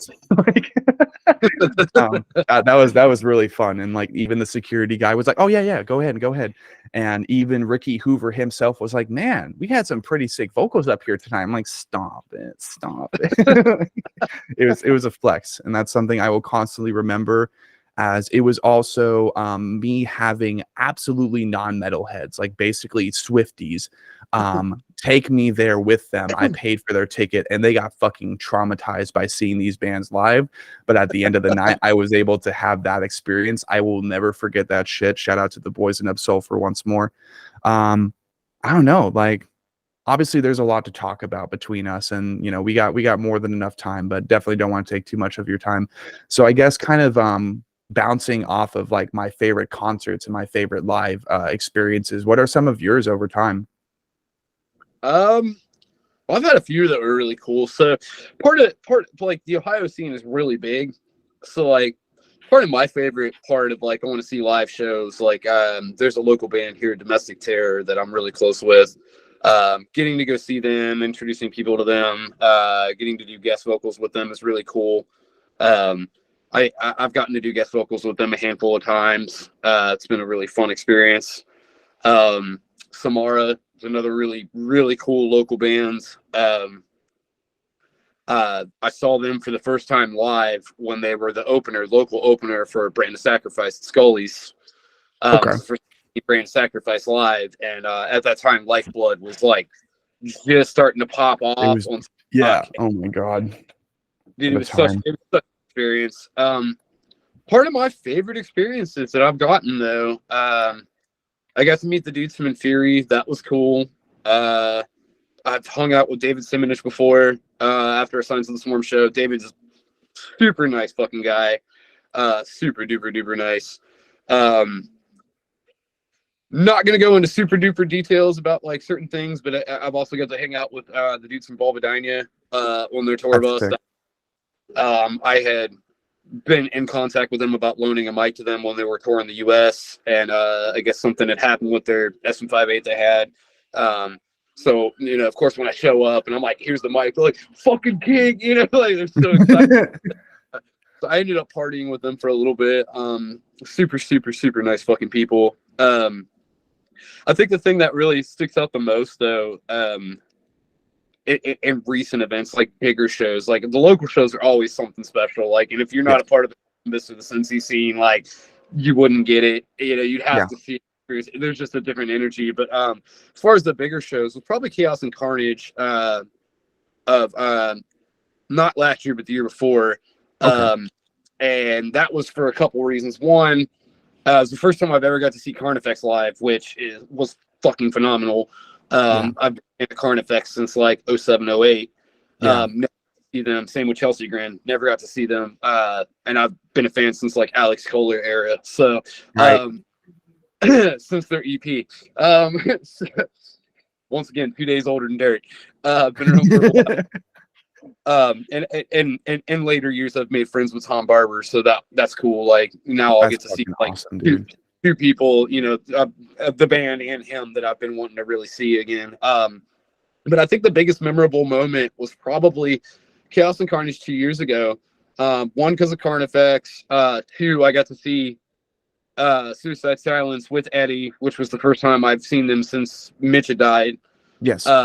And seeing them try to perform some of the older songs from like the Cleansing era and Black Crown era was interesting. You know, hearing some of that old nostalgia. And like at that point, after Lorna Shore played and Angel Maker played, like 2/3 of that crowd was already gone. So it was a bunch of old heads there. And it was just like, all right, fucking wreck shit, you know, like, but the other memorable part about that is I think from that particular tour at that venue that day, I think I was the only person that got a picture with Will that day. And I had snuck on him. He, I don't know if anybody knows this or not. Sorry, my device is like all over the place, like dying. But I don't know if anyone knew this or not, but during that tour, like he was pranking people. So like he would go around in like a fake mustache and like fake beard and like a hoodie up with those little kids microphones with the spring in them and like do fake interviews with people. And so I caught him walking down to the merch table. It's actually how I met one of their merch dudes and one of their TMs, Shiloh, who's actually in this area. And I said something to Shiloh. I'm like, hey, you know, if you get a chance, tell Will that Finn is here. And he's like, oh yeah, whatever. You know, like he probably hears this 1,000 times, you know, a day kind of thing. And when Will came down, I snuck up on him and hooked him on the shoulder, and he turned around and like just bear hugged me. And he's like, you know, you here, you know, and like it was such a pure moment because like we're both like golden retrievers, we're both just really derpy. So like, yeah, Shiloh was like, oh, so you actually do know each other? I'm like, yeah, dude. I ended up giving him one of my shirts from my band at the time because I promised him I'd get. And he was collecting rubber ducks at the time. So I was like, well, I got one for you from the convention I just worked at Hell City. I'll mail it to you, which I still have it like 2-3 years later. But long story short, it was such a pure moment. And my friends that were there with me at the time, you know, they knew I knew some people, but they were like, you don't know this person. And like my buddy, I remember because my buddy had walked over and like just like tapped him on the shoulder and was like, dude, your set was it was sick, man. And like just walked away. And then after me and Will I started noticing a crowd circulating around, and I like gave him another hug and I whispered in his ear, I was like, dude, you better get out of here, like they're starting to, you know, form a huge crowd. And he's like, yep, later. And like ran up. And that's great. The whole rest of the night, you know, my friends were like, dude, I didn't know you guys actually knew each other. And like we started having this crowd following us around them. They were like, well, who's this guy? You know, and like following me around. Why does he know Will and I don't? Like, right. And I've still got that picture, man. It's still in my gallery. I think I've posted it on Instagram once. It's probably one of the high points of my my musical career too. It was, you know, getting him to review something of mine, and like genuinely probably one of the most honest people and probably one of the nicest people I've met. So that was probably one of my high points of people I've met. That and getting to talk to Jesse from Bury Your Dead last year. I met Mikey and Mike Luntz from Enox. Wow. Okay. Gotcha. For space there. Getting to meet them. They had found out that I had drove 2 hours to come to the show and like geeked out, and I got to do part of Blame Shift on stage with them, which was cool, and hang out with them after. They're like, you drove a fucking hearse? And I'm like, yeah, I drove a hearse here. You want to go hang out in it? Like, that's awesome, man. Cool experience. I think so far, like mostly before I was just talking about like live show experiences and like my favorite bands to see live in recent years. But I think the epitome and the peak for me so far, as someone who's trying to become something in a big underground counterculture music world, would be back in 2022, January 2022, during the Labyrinthian Hymns tour. This was The Breathing Process and Worm Shepherd co-headlining. with opening acts to follow. So it was literally just them two traveling across the eastern United States to promote what was both Labyrinthian and Ritual Hymns at the time. And I had already hosted, if not attempted to host, Devin from Worm Shepherd and the entirety of the breathing process, really only hosting Chris Rabideau and Jordan Milliner back in 2021 to promote Labyrinthian. I hosted all of them on my show. So I traveled from what was Unionville, Tennessee, all the way over to... Oh, your mic cut out again. One of these days, we'll figure it out, man. I promise. One of these days. So I had traveled from Unionville, Tennessee, which is about an hour southeast of Nashville, if not a little bit over. And I made the drive over to Knoxville, Tennessee, which was 3 hours over. And mind you, in January, it is indeed the Goldilocks zone when it comes to states in the eastern United States that are prone and vulnerable to extreme weather, whether it be blizzardous conditions, tornadoes, floods, or even hurricanes, right? It is the absolute Goldilocks zone of the South, of the eastern United States. So I'm lucky for that, and therefore it wasn't severe as it could have been. But I went to go travel to go see them, and just being in person with the breathing process and Worm Shepherd, it was really cool, simply said, to be welcomed and acknowledged as if I was one of the band members for both Worm Shepherd and the breathing process. When me and Devin first met in person and he first saw me, he ran over as if he was my younger brother, which I do still regard him as my younger brother, and he gave me a big old fucking bear hug. And you're just like, oh my God, it's so good to see you. And, the energy was just there. I felt like I was a part of a family with that show. And I proceeded to almost get stranded in a snowstorm on my way back, when I realized later that night that I had lost the spare keys to the vehicle I was driving at the time. And my buddy had to drive the 3 hours out with his older brother to get me the primary pair of keys. And then 3 hours later, we got home after I almost got stuck in the snowstorm on my own, completely by myself, listening to Ritual Hymns, listening to Labyrinthian on a speaker on the dashboard in a car without a defroster. So by the time I almost got home, the windshield was almost completely frozen, and I was looking through quite literally a sliver of space to make sure that it didn't fucking crash into anything. That was probably despite the journey back and the journey to get there, which was mostly a rainy day, and temperatures were really they were really low. It was also my first month living there in Tennessee, and a little bit after that, we would learn that we would have to quickly relocate within actually 3 or 4 days to another house, as a situation at the house we were living in just completely caused borderline eviction issues. Despite all that, it was really awesome experience, and I commonly recall it and discuss it on the podcast. But that was one of my favorite experiences ever, simply because, authentically speaking, I felt like a member of both the breathing process and Worm Shepherd that night. Now, the only issue that ever occurred during that show was because Devin and I do believe Chris Rabideau were ill at the time. I was attempting and talking with them about doing vocals for, I do believe, Wretchedness Upon the Gates, in which Devin had Chris Rabideau jump in on David's part. I was hoping to secure that part, wasn't able to, and learned later that they were both ill. And that's why they didn't let me do the mic, because they didn't want to get me sick. And then, I kid you not, later that year, they did a part 2 for the Labyrinthian Hymns tour, in which Chris and Devin were both way too sick to do vocals. But that was around the time, this was March of 2022, either February or March. Yeah. During the moving process, this happened to be during the moving process.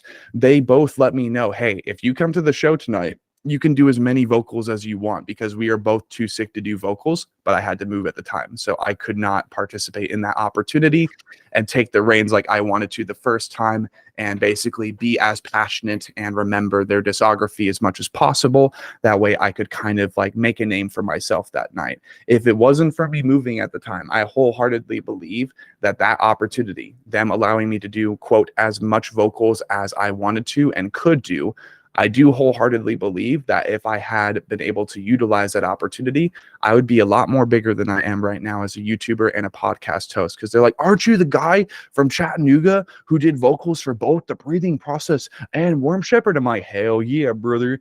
I think that would have helped me a lot. But, there was probably more or less a reason that it did not occur. And I do recall looking over Tennessee's geographical history, that Chattanooga only being an hour south, maybe like half an hour southeast from the original city that the KKK came from, which being Lebanon, Tennessee.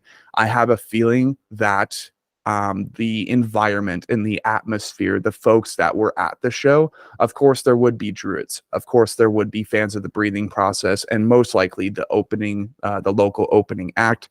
But I do believe the reason I was not able to attend there on a universal level, as spiritually, I do wholeheartedly believe that I am being watched over constantly, but more or less I'm being provided signs to not do this or that for my own mental health safety. I have someone watching out for me is what I'm trying to say. And I do wholeheartedly believe that. I believe that with the Chattanooga opportunity that I wasn't able to acquire, it most likely would have been the atmosphere and the folks there that would have kind of made the opportunity sour. But from what they told me, they brought on a pretty good crowd with just instrumentals for both Warm Shepherd and the Breathing Process. So I'm glad that opportunity panned out for them the way that it did. Other than that, there was the Upsulfur thing, of course. There was the Warm Shepherd / the Breathing Process opportunity. I could easily ramble on all day about my Enterprise Earth interaction, which I am not a fan of them anymore because of this interaction, but more or less, I did explain it in grave detail as professionally as I possibly could over on the Musical Misfit, the most recent episode, hosting me and another another commentator from, I think, Metal Music Media. Like, quite literally, that's his show. It's something very similar. But needless to say, January 2022, a little bit after that show, was not exactly prominent for me when I went to go see what was Fit for an Autopsy, Ingested, Great American Ghost, Signs of the Swarm, Enterprise, and Enterprise Earth. That was the show that this incident occurred at. And since then, I simply prefer to be professional and just kind of like block out Enterprise Earth for my algorithms and not, continue the situation. But that was like my only bad experience so far. Other than that, I love going to shows. I've noticed that since last year. I haven't been able to enjoy shows as much, but I do believe it's because during the last 4 concerts I've been to, I've been borderline broke and have had to also like shoulder the expenses of other people I brought with me to try to introduce them to that experience, have them enjoy that with me. It sucks when you are the primary financial resource for entertainment, needless to say. No, I can definitely relate to like show experiences like going south too. And that's another thing that I don't think people talk about as much either, is to like, at the end of the day, like I don't know everybody else's experiences and stuff, but I've definitely had some experiences like that myself as well. And I get that. My one of my most memorable, aside from the Will thing, was definitely when I saw Rivers and Nile. Domestic Terror was a local opening, and that was the first 16 years I'd got to get on stage. It's actually, I'm pretty sure, one of my profile pictures on one of my social media platforms.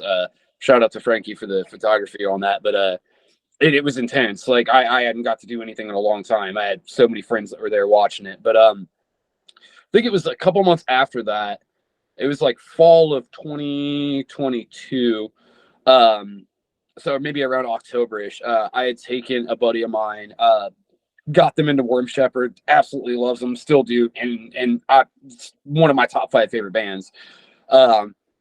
But yeah, no, certain experiences definitely give you a weird experience, at a show and stuff. That Warm Shepherd show was actually the day I had found out that they had already been rehearsing someone else, which I would later find out would be Lucas. Right.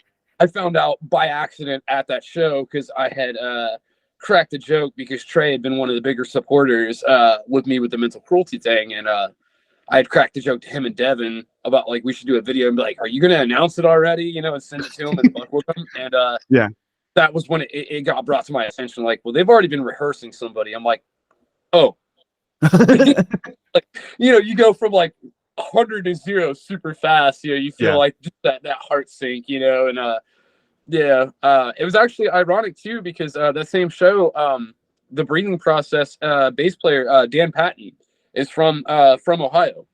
Okay. Was actually filling in for Worm Shepherd as well on that tour, and so I ended up hanging out with Dan most of the night, and my buddy I brought with him, I got him a bunch of pictures with Devin and Trey and everybody and shit. And first metal show he'd ever been to, and like he's a bodybuilder, so like just this like 5'5", 5'6" dude just walking around the pit, like his first ever metal show. And he sees people like spin kicking and shit. He's like, "This looks like fun," and I'm like, "All right."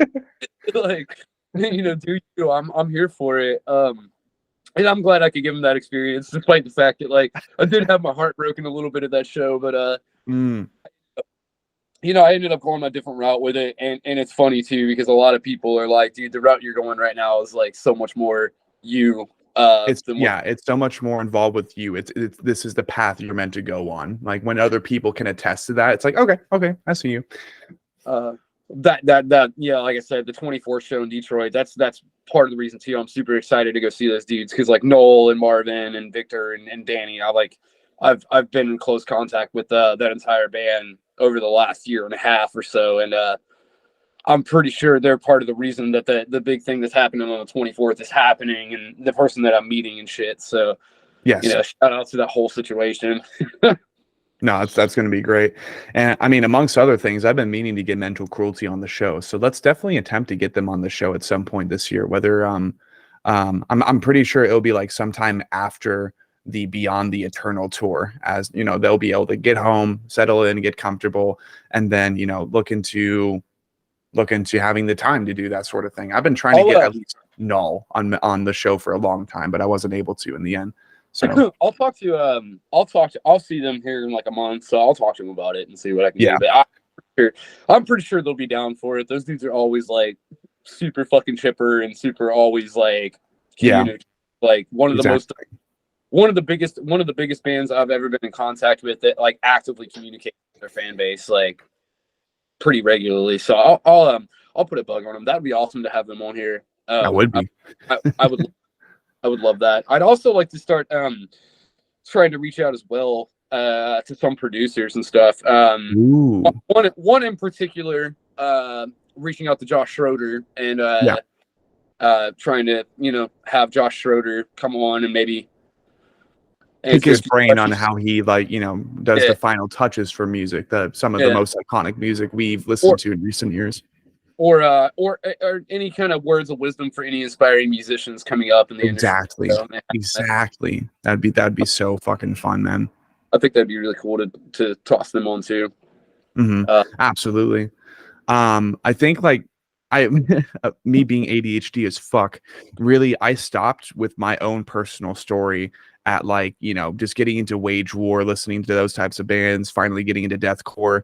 I would say kind of like briefly continue upon that, and that will probably lead into the final moments of what will be the 2024 co-pilot pilot, as it'll be named, because I just think that's a funny name. It's like I never made a pilot for this podcast, but now I understand why, and the reason is so just fucking funny. But I think it's going to be a good opportunity for people to understand who we both are as we get into this year. But essentially, what I can say is that it all started with bands like Suicide Silence, Wage War, Breathe Carolina, While She Sleeps. Those are bands I still listen to today. As far as my favorite bands of all time so far, that would be like Silent Planet, Viscera, Make Them Suffer, While She Sleeps, Shrine of Malice, and Wage War.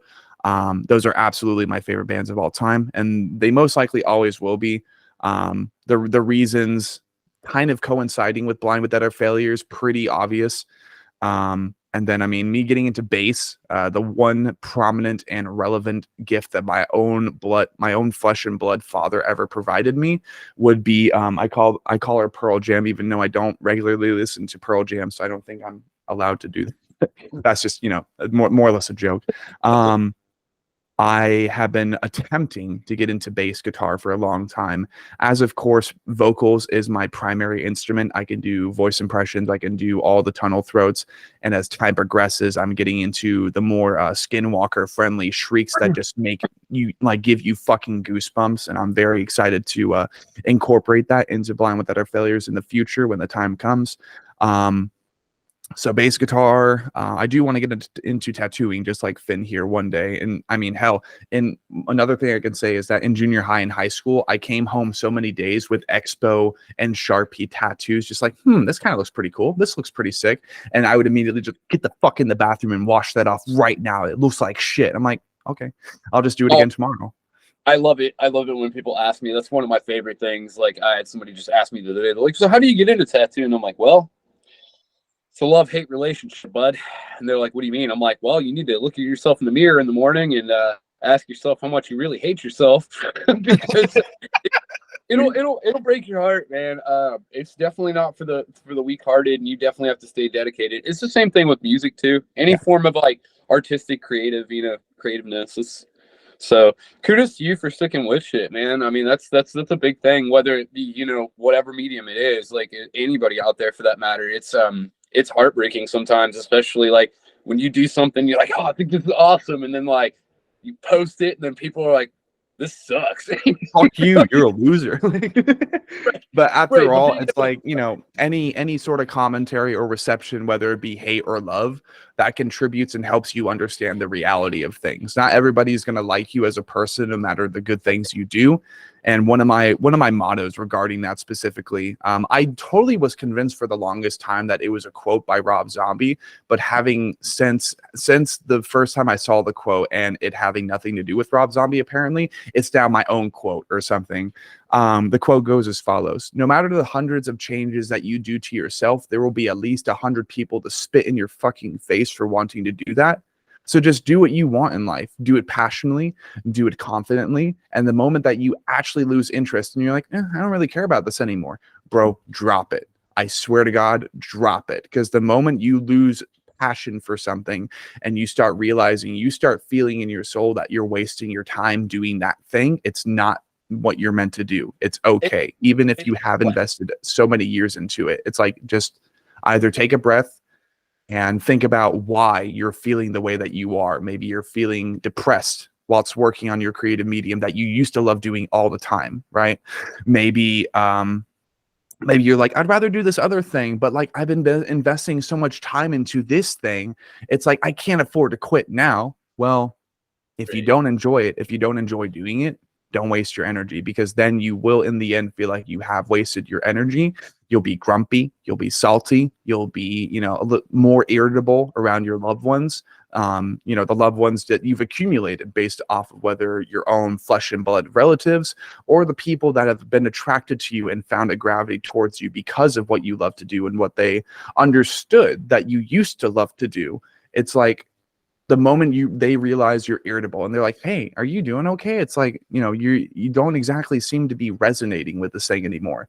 The moment, especially, that people other than yourself, right, foreign entities are trying to help you acknowledge that you're irritable by the passions you used to have, just go ahead and put it down, figure out why you're irritable. And if it's because you've lost passion in it, move on, man. Like, we all live one life. And sometimes you try things, you invest as much as you can into things, and it doesn't work out. That's what life is all about, man, is just trying things. And another important thing too, like that I've really reflected on in later years, because I've been tattooing for 16 years. Right. So like, it was never meant to be a full-time thing. It was always meant to be like, a temporary thing until I got to the music thing. And I've started to notice it in later years. Like, if I'm not feeling it that day, I'm not coming in. Yeah. I'll reschedule your appointment, because like, if I come in and tattoo you, or if I go and do a vocal track when I'm just not feeling it that day, it's going to reflect, and you're going to see that. You're going to see that either in either medium that it is. And that's an important thing too, to bear in mind, is like, just because you are good at something and just because it was a passion, like you were saying, it's important to look back at things, and like, if it's ran its course, it's ran its course. And it's important to pay attention to that, because there are people out there that watch that or hear that or see that are like, I look up to this person, and like, they need to see that same side of it too, where it's like, when you come to that point where you're like, I need to know where to draw that line at, where it's important to step back from it and like really evaluate. It's been the same with tattooing as it has with music with me. That's why I've stepped back and kind of done my own thing solo for a while, because I'm like, let me rekindle my passion for this and what I am visualizing. And from that point on, we can go from there. But exactly. If I'm not feeling it after I do what I want to do 1000%, then there's a bigger issue that I need to address at that point. Exactly. And you need to, like, introspect, look inside yourself and see if you should be continuing on that path or if you should move on to something else. Because you're also just going to feel like, I compare it most of the time, being overexhausted, overworking yourself. I compare it to having a iPhone or any type of mobile device on like 20% battery, but still having the charger in there. Like, you're continuing to use it and you're feeling it overheat over time, right? It's like, yo, you got to let it rest, man. All things are mortal. In our current reality, all things except for ideas and beliefs, they're mortal. Yep. So the moment you're able to acknowledge that all things are mortal and all things need time to grow, to breathe, to expand, right? Especially living things, sentient things. There's not one animal on this planet. There's not one being of sentience on this planet who is capable of feeling emotions that doesn't sleep. Of course, you can pretend to be cool and be one of those very few individuals I've known in my life who find pride in just not sleeping for up to a week on end. But then at one point, do you draw the line and allow yourself room to expand, breathe, and rest? That way you can recollect upon what's happened in recent times and understand the next best step forward in your situation. It's like, you got to understand when to like draw the line, when to stop. Otherwise, you are going to become hollow. You're going to lose your soul if you're not even following your instincts and you're just obeying the orders of a person or sentience, something outside of yourself that doesn't have your best interests in mind. And this could be in regards to a job. This could be in regards to a creative medium, like we said. But this applies, this ideology applies to so many things. If you're just obeying the instincts and the orders of a foreign individual who doesn't actually on a daily basis understand what you're going through because they're not you, you're going to live a very shitty life. Or has your best interest in mind, because that also applies really heavily to like the music industry and like over touring and over booking bands. You'll watch a vocalist get burned out and you'll hear it. And I've experienced this. I'm not going to say what band it was, but it's a pretty well-known band, and I experienced it live. And I even messaged the person afterwards. I'm like, dude, you need to go take a break for like a couple weeks, month, whatever. Go eat some good food, relax, visit your loved ones, have some fun, like rekindle yourself. And that kind of boils down to that same concept too, that because like other people don't always have the best interest in mind either, like when it comes to like labels and touring managers and different things like that too. And that's something that a lot of people don't really see from an outside perspective unless you're inside of the industry or know people inside of the industry. That's something that people don't see. The amount of time and energy and money that goes into this shit, and it beats you down. It can really beat the fucking piss out of you. And if you let it, you got to know when to draw that line and when to be like, all right, this is my time. My phone's going on silent. I'm gonna go out. Exactly. I'm gonna go out and touch some grass. Right, exactly. And I mean that's among, for those of you who have been subscribed since October of 2020 to Sean Cross, and you've seen me, you've heard that statement I make at almost the end of every single one of my videos, just like the great eternal music machine, let's keep cranking. And I almost look manic in that moment. It's because I'm alluding to, if I don't keep going, the machine, the great eternal music machine, being the musical industry, being all these record labels, all these artists, well, it doesn't matter if you need a break. The machine keeps turning. You're one little tiny gear inside of a massive machine in the grand scheme of things, until you're on the level of Lorna Shore, until you're on the level of Gojira, Metallica, Mastodon, Pantera. To be honest, nothing you do means shit at first. Only at first. But as you continue working, as you continue putting the effort that you do into what you want to do and what you are passionate in doing, eventually you will accumulate into one of the bigger peg gears in that machine, and you'll help that great eternal music machine turning, or keep turning at that. And that's more or less the message. What I try to put in every single one of my videos is, okay, I mean, at first this is gonna suck, but let's keep going. And of course, eventually, right now, being that I haven't uploaded in such a long time, because I've been screwed over by certain artists, even by creating videos for them, and then them just fucking ghosting me right before I upload the video. I'm like, no, fuck you, dude. You got to draw a line in the sand. You cannot be a slave to the machine that already exists. You got to work on becoming a relative gear, a relative keg in that machine. That way you can contribute to the efficient running of that machine on a daily basis. Otherwise, you're going to be spitting fumes. Otherwise, you're going to become irritable. And, like I said, the statement I made earlier kind of proves relevant, and it stands its ground, even in accordance to just me wanting to be a music related YouTuber. And going into this year, I mean, we're definitely going to be doing the Anatomy podcast as a team. We're going to be working together. We're going to try to get new groundbreaking artists, new groundbreaking opportunities done for this show to kind of really help it change and evolve. But at the end of the day, we are both human beings. And ultimately, there might be a couple hiccups, but we'll do our damnedest to make sure that there aren't any hiccups. That way, there's a sense of consistency, and you guys have a consistent thing of content rolling through. But at the end of the day, I do work a job 37 minutes from home.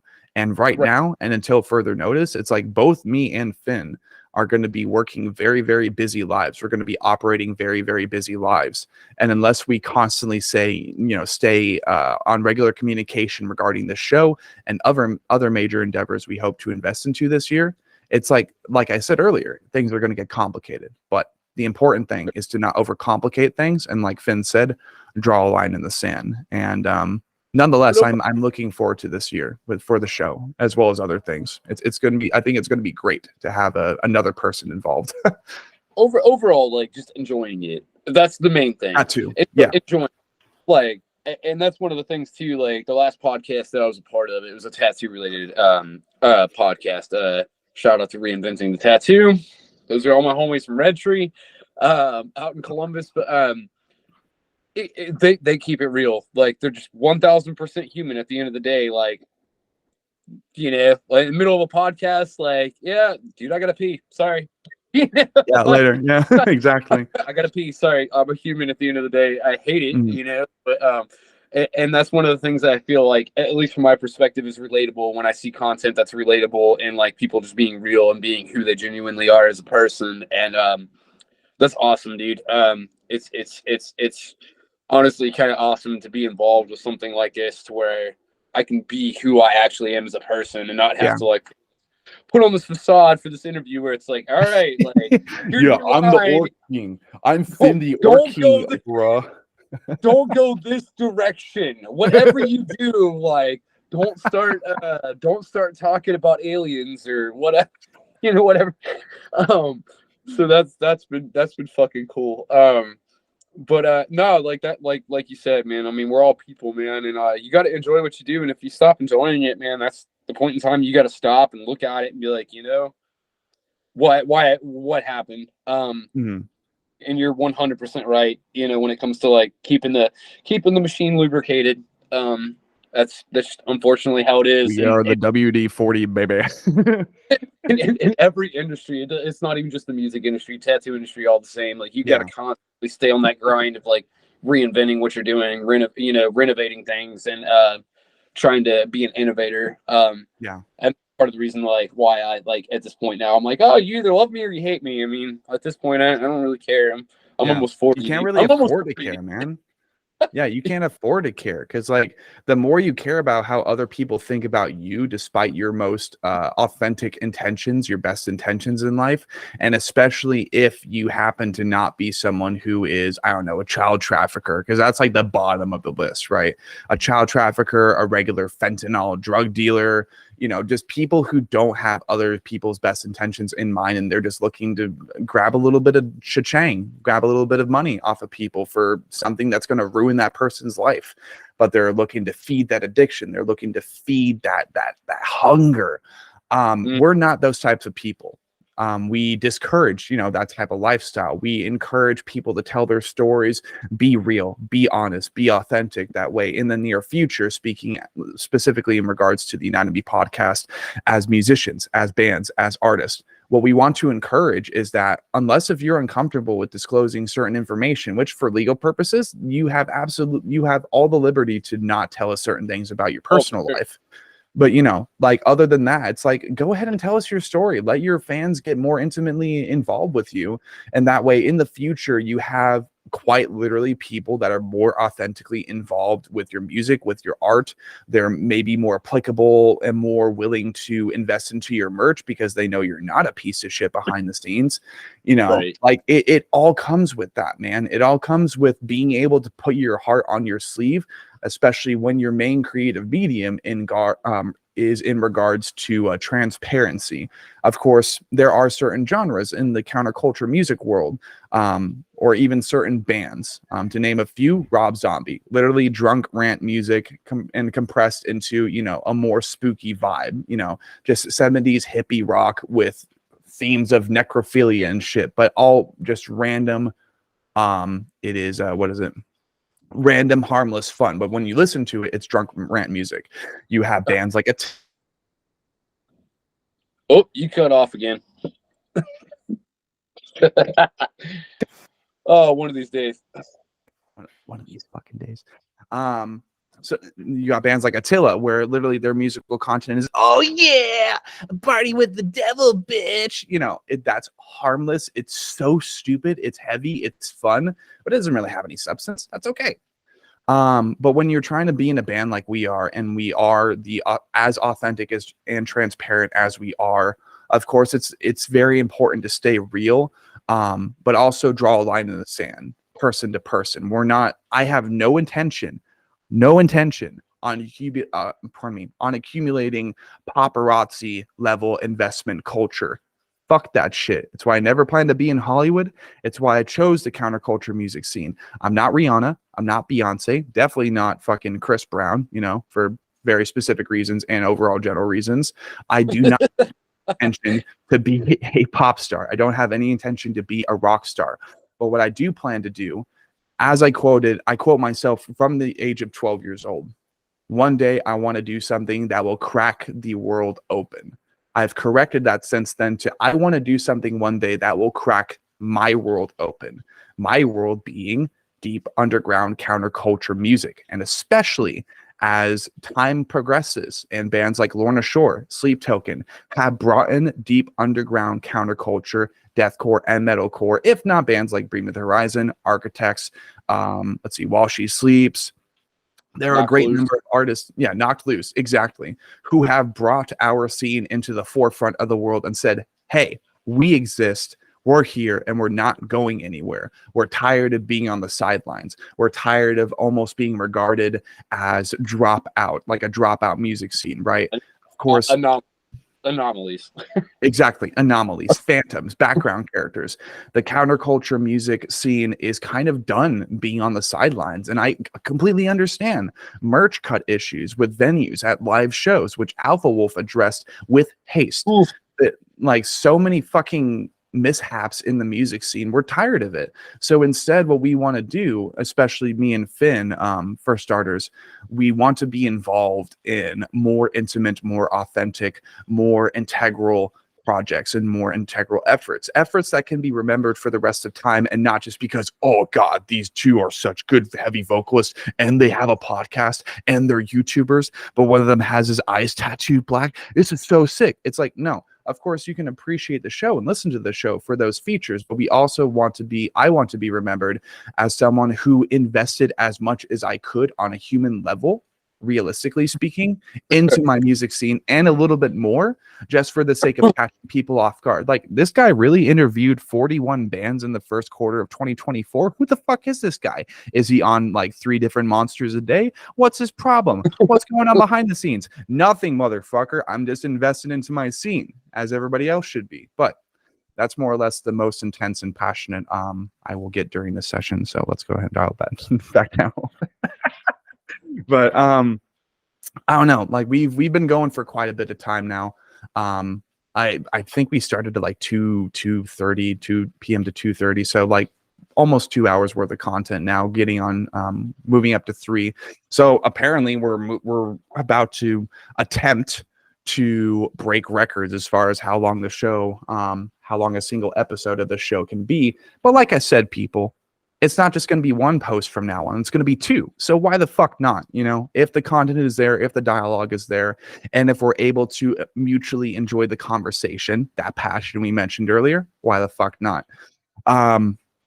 Before we go ahead and conclude today's session, I mean, basically, I had you ask me one question. Did you have any other questions that you wanted to ask me as per practice as the co-host before we concluded tonight's session? Anything you wanted to know about me that I didn't already spill all the details I could and compact it into, you know, like short time per se? Yeah, I need your shoe size and your blood type. Shoe size would be 13. Blood type, I think, would be either A or O. Oh. Oh, there, bud. I've been doing this on my phone until I get my tablet charged up. But fair enough. No, not really, man. I like things organic, you know. Sometimes that's the best answers that you get because it's the most truthful answer that you get out of somebody when you catch them off guard. You catch them organic and they're like, whoa, what? I love catching the bands off guard. They're like, my like I'm not even gonna ask you. I'm gonna walk up at the next show I'm at. I'm not even gonna ask any of the band members, like, you know, their influences and shit. I'm just gonna be like, dude, what's your favorite dinosaur? You know? Like just something goofy and off the wall and like real, you know, just something goofy. I feel like interactions like that tend to last a lifetime because they're like, wow, that person actually approached me as a person and not being weird, you know?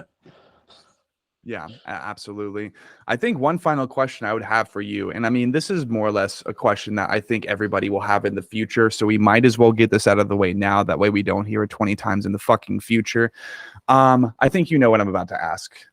It's about most of your tattoos and including your eye tattoos. Like, what compelled you in the moment to get that done? Was there any specific meaning? To tell us a little bit about your tattoo journey. Because I only have one. Oh, geez. Well, in order to do that, I got to make this right. I got to do this like classy. I got to do this classy. This one I got from John Paul Jones back in 1771. This alludes to the Revolutionary War. No, what was dude's name from Gorgoroth back in the day? They did that interview with him. He's sitting there with the glass of wine. He's just like, "What's your major influence in life?" And he's sitting there with the glass of wine, twirling it like Satan. I feel like it needs to be one of those classic interview questions. Let's do it. As I crack open a bush light, the epitome of white trash. Any case, no, I don't know. There wasn't really much of an influence on it. I've always loved body arts and modifications and tattoos and etc. I actually waited for 10 years to get my eyes done. I got them about a year apart, one and then another one a year later. Not really much to it. I like black work.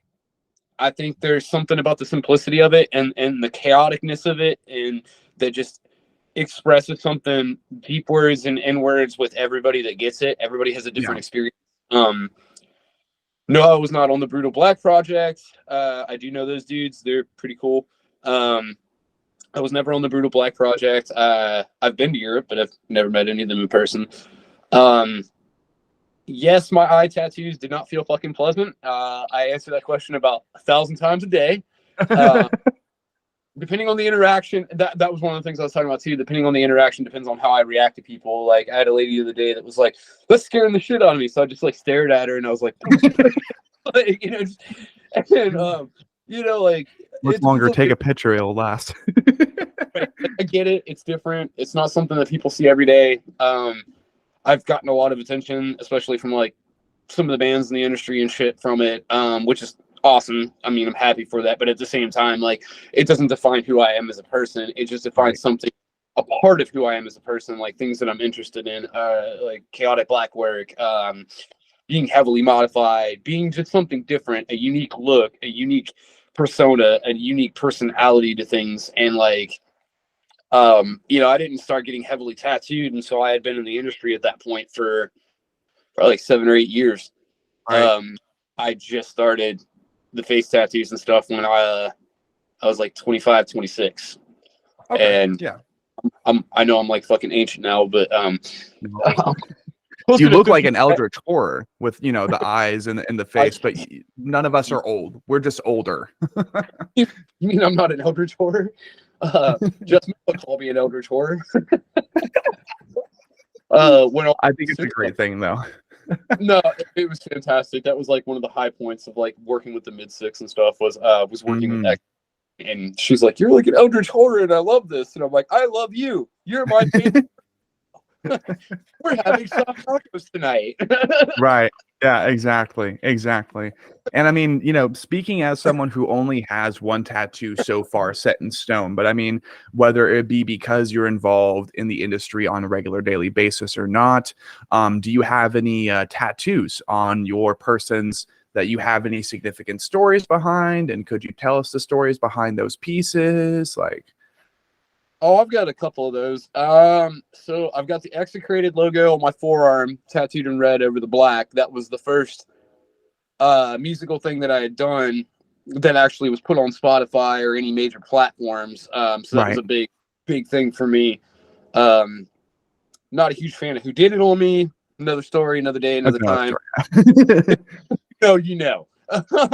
We won't get into it. But other than that, like the ones that are probably the most meaningful were probably that one, the one for my brother that was murdered in 2017. My sigil on my face. And then my little Jolly Roger skull. You probably can't see it because it's dark as shit, but yeah, it's a little red Jolly Roger skull all over the black work and stuff. That's sick, you know, actually. When I was a kid, I was, you know, that was like everybody has that imagination when they're a kid. Like, I want to be a ballerina or I want to be a cowboy or whatever. I want to be a pirate.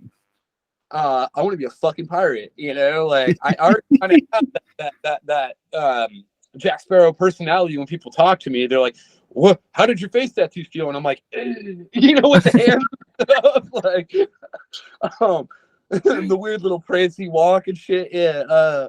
So no, it's those are probably my most meaningful besides like, you know, my first tattoo that I got when I was 16. I've got a lot of stupid tattoos. I got a Blink-182 smiley face from like one of their albums hand poked on me that me and my other brother did on each other when we were like 20. I had a really drunken night. It would have been like 2017, 2018. I let my coworker, because I owned a shop at the time, tattoo a possum on my ankle with a banner that says "Get trash, eat ass." That's great. Putting a matching tattoo with the girl I was seeing at the time, so it was quite an intimate experience. I got to tattoo in fancy script the words "spit first" around his butthole. Nice. I've lived a charmed life. I've lived a very charmed life. I've probably seen more buttholes than the toilet seat. That's not something I'm proud of. No. Happened. Doesn't matter. Those are probably my most meaningful, to say the least. You know, there's definitely some that are very meaningful, like that aren't finished yet, like the venomous snake on the top of my hand over the black work and the grizzly bear, you know, were significant after I'd had my second major I wouldn't even call it a divorce. I've only been legally married once and divorced, but it might as well have been. But I had gotten the venomous snake on my hand, you know, as the significance of like, I just want to be left alone. Like, if you don't step on me, I'll leave you alone, kind of thing. And then like the grizzly bear, like nobody fucks with a grizzly bear. I mean, unless you're Alex Terrible, and you know, then you pay a dude that like them and shit, you know. But like, you know, that fierceness of like, I'm gonna come back with a vengeance, and I'm gonna come back and like make this shit happen for me, kind of thing. Those are probably the most meaningful ones that I have. And I've been asked, like, I probably get asked 1,000 times a week about it, and like I forget half the shit I even have anymore. I've been getting tattooed for 19 years, almost 20 years. So like, Yeah. I forget half the shit I even have. Hell, half the time I forget I even have my eyes done until someone points it out. I'm like, oh yeah. Like that's a thing. I totally forgot about that. Yeah. So yeah, what had happened was, That's great. there's a whole lore behind that too, and it's funny. Like I fuck with people, like, you know, especially coming into like the brand of the Orc King. You know, people are like, well, how did you get that? How'd you get your eyes like that? I'm like, well, you see, my mother was an Uruk-hai and my father was a goat, you know, and like I fuck with people a little bit, you know, and they're like, oh, I'm like, oh yeah, it was just the birth defect, and they're like, the fuck? It's like, I'm so sorry. I'm like, you should see someone for that. It's like you should see someone for that. Oh yeah, no, it's so great because like especially like with the dark color and stuff, and like my natural eye color for my irises is it's a pretty rare color, so like under light they'll glow like almost gold, and pull the fuck out, and they're like, your eyes are so bright, and I'm like, oh yeah, it's because like I'm like an entity or something, I'm a deity. Yeah, like at the end of the day, I'm just I think it's been put to me best. Like somebody said this to me recently. They were like, "Dude, you look like a pissed off Rottweiler when you're at a like any kind of bar or show because your hood's up, you know, you got your beer or your arms are crossed or whatever." They're like, "But once people actually talk to you, you're like a golden retriever. You're just really dirty." I'm like, "Yeah, nah, I just look pissed off. Sorry." Yeah, and you were talking about how you enjoy and appreciate extreme body modifications before, including, you know, the work that you have had done so far on your eyes and on your face. Are you planning on getting any more body modifications done in the future? Because I know the Japanese have those, you know, like the demon horn silicone insults in their forehead and shit. Like, what is it? The saline injections, like the bagel heads and stuff. Yeah. So I had microdermal implants they had little spikes on them for a while for that exact reason, but I don't know, I haven't really put much thought into it. A couple years ago I was going to get my tongue split, and I'm kind of glad I didn't, because after hearing some of the things that I've heard about it, you know, I'd have to relearn how to do all my vocal techniques the way that I do things, amongst other personal things that are affected and afflicted by that. So didn't really want to go into that, you know, and have to deal with fair. That. No, I don't. As far as future modifications, I might do implants at some point, like the tops of my hands, or like you know, like the horn implants or something. There's another vocalist from it's a hardcore band that has his eye tattooed, that recently got in contact with me and vice versa. We've been like exchanging information and stuff and like just talking, but it's crazy because like meeting some of the people that I've met, like, you know, the dudes from Worm Shepherd, Vulvodynia, Signs of the Swarm, like these different bands, like, dude, you just have like this aesthetic to you that's just so different. Yeah. You know, and being that different looking, and like you almost fit the part of like what you're trying to portray vocally, you know, that tone and everything. And that was the same thing Josh Schroeder had said to me as well. Like it would be important for you to be who you are and have something uniquely to you, rather than trying to fit in with somebody else's current bubble, you know? Yeah, exactly. Well, I do think that will be a great way for us to go ahead and conclude tonight's session on the 23rd of January. For me, it's currently 5:02 p.m. For you, it's probably either 6 or 7:02 p.m. We've been talking for 7:02 exactly. It has been quite some time since we got this session kickstarted, and I am grateful to essentially during the entirety of the session confirm and set in stone the announcement that the Anatomy Podcast 2024 will be hosting both YouTube personality and vocalists, the Orc King, Finn the Orc King, and Sean Cross. Going into this year, we plan to accomplish a great many things together, not only on this podcast, but with other endeavors as well. I do appreciate anybody who decides to listen to this session, as it will be a very, very personally motivated session after what was a very snail pace, steady climb to 900 subs for Sean Cross last year. And for anybody who is wondering regarding Sean Cross, I do wholeheartedly believe that going into this year, a lot of things will be changing, including the consistency in uploading. I do believe that from this point, for the sake of my own mental health, Ultimately, I will only be looking to create content revolving around the bands that we hoped to host on the podcast, basically meaning any and all front to back sessions, whether it be EP or album listening sessions, will be exclusively catering to the bands that we host on the show.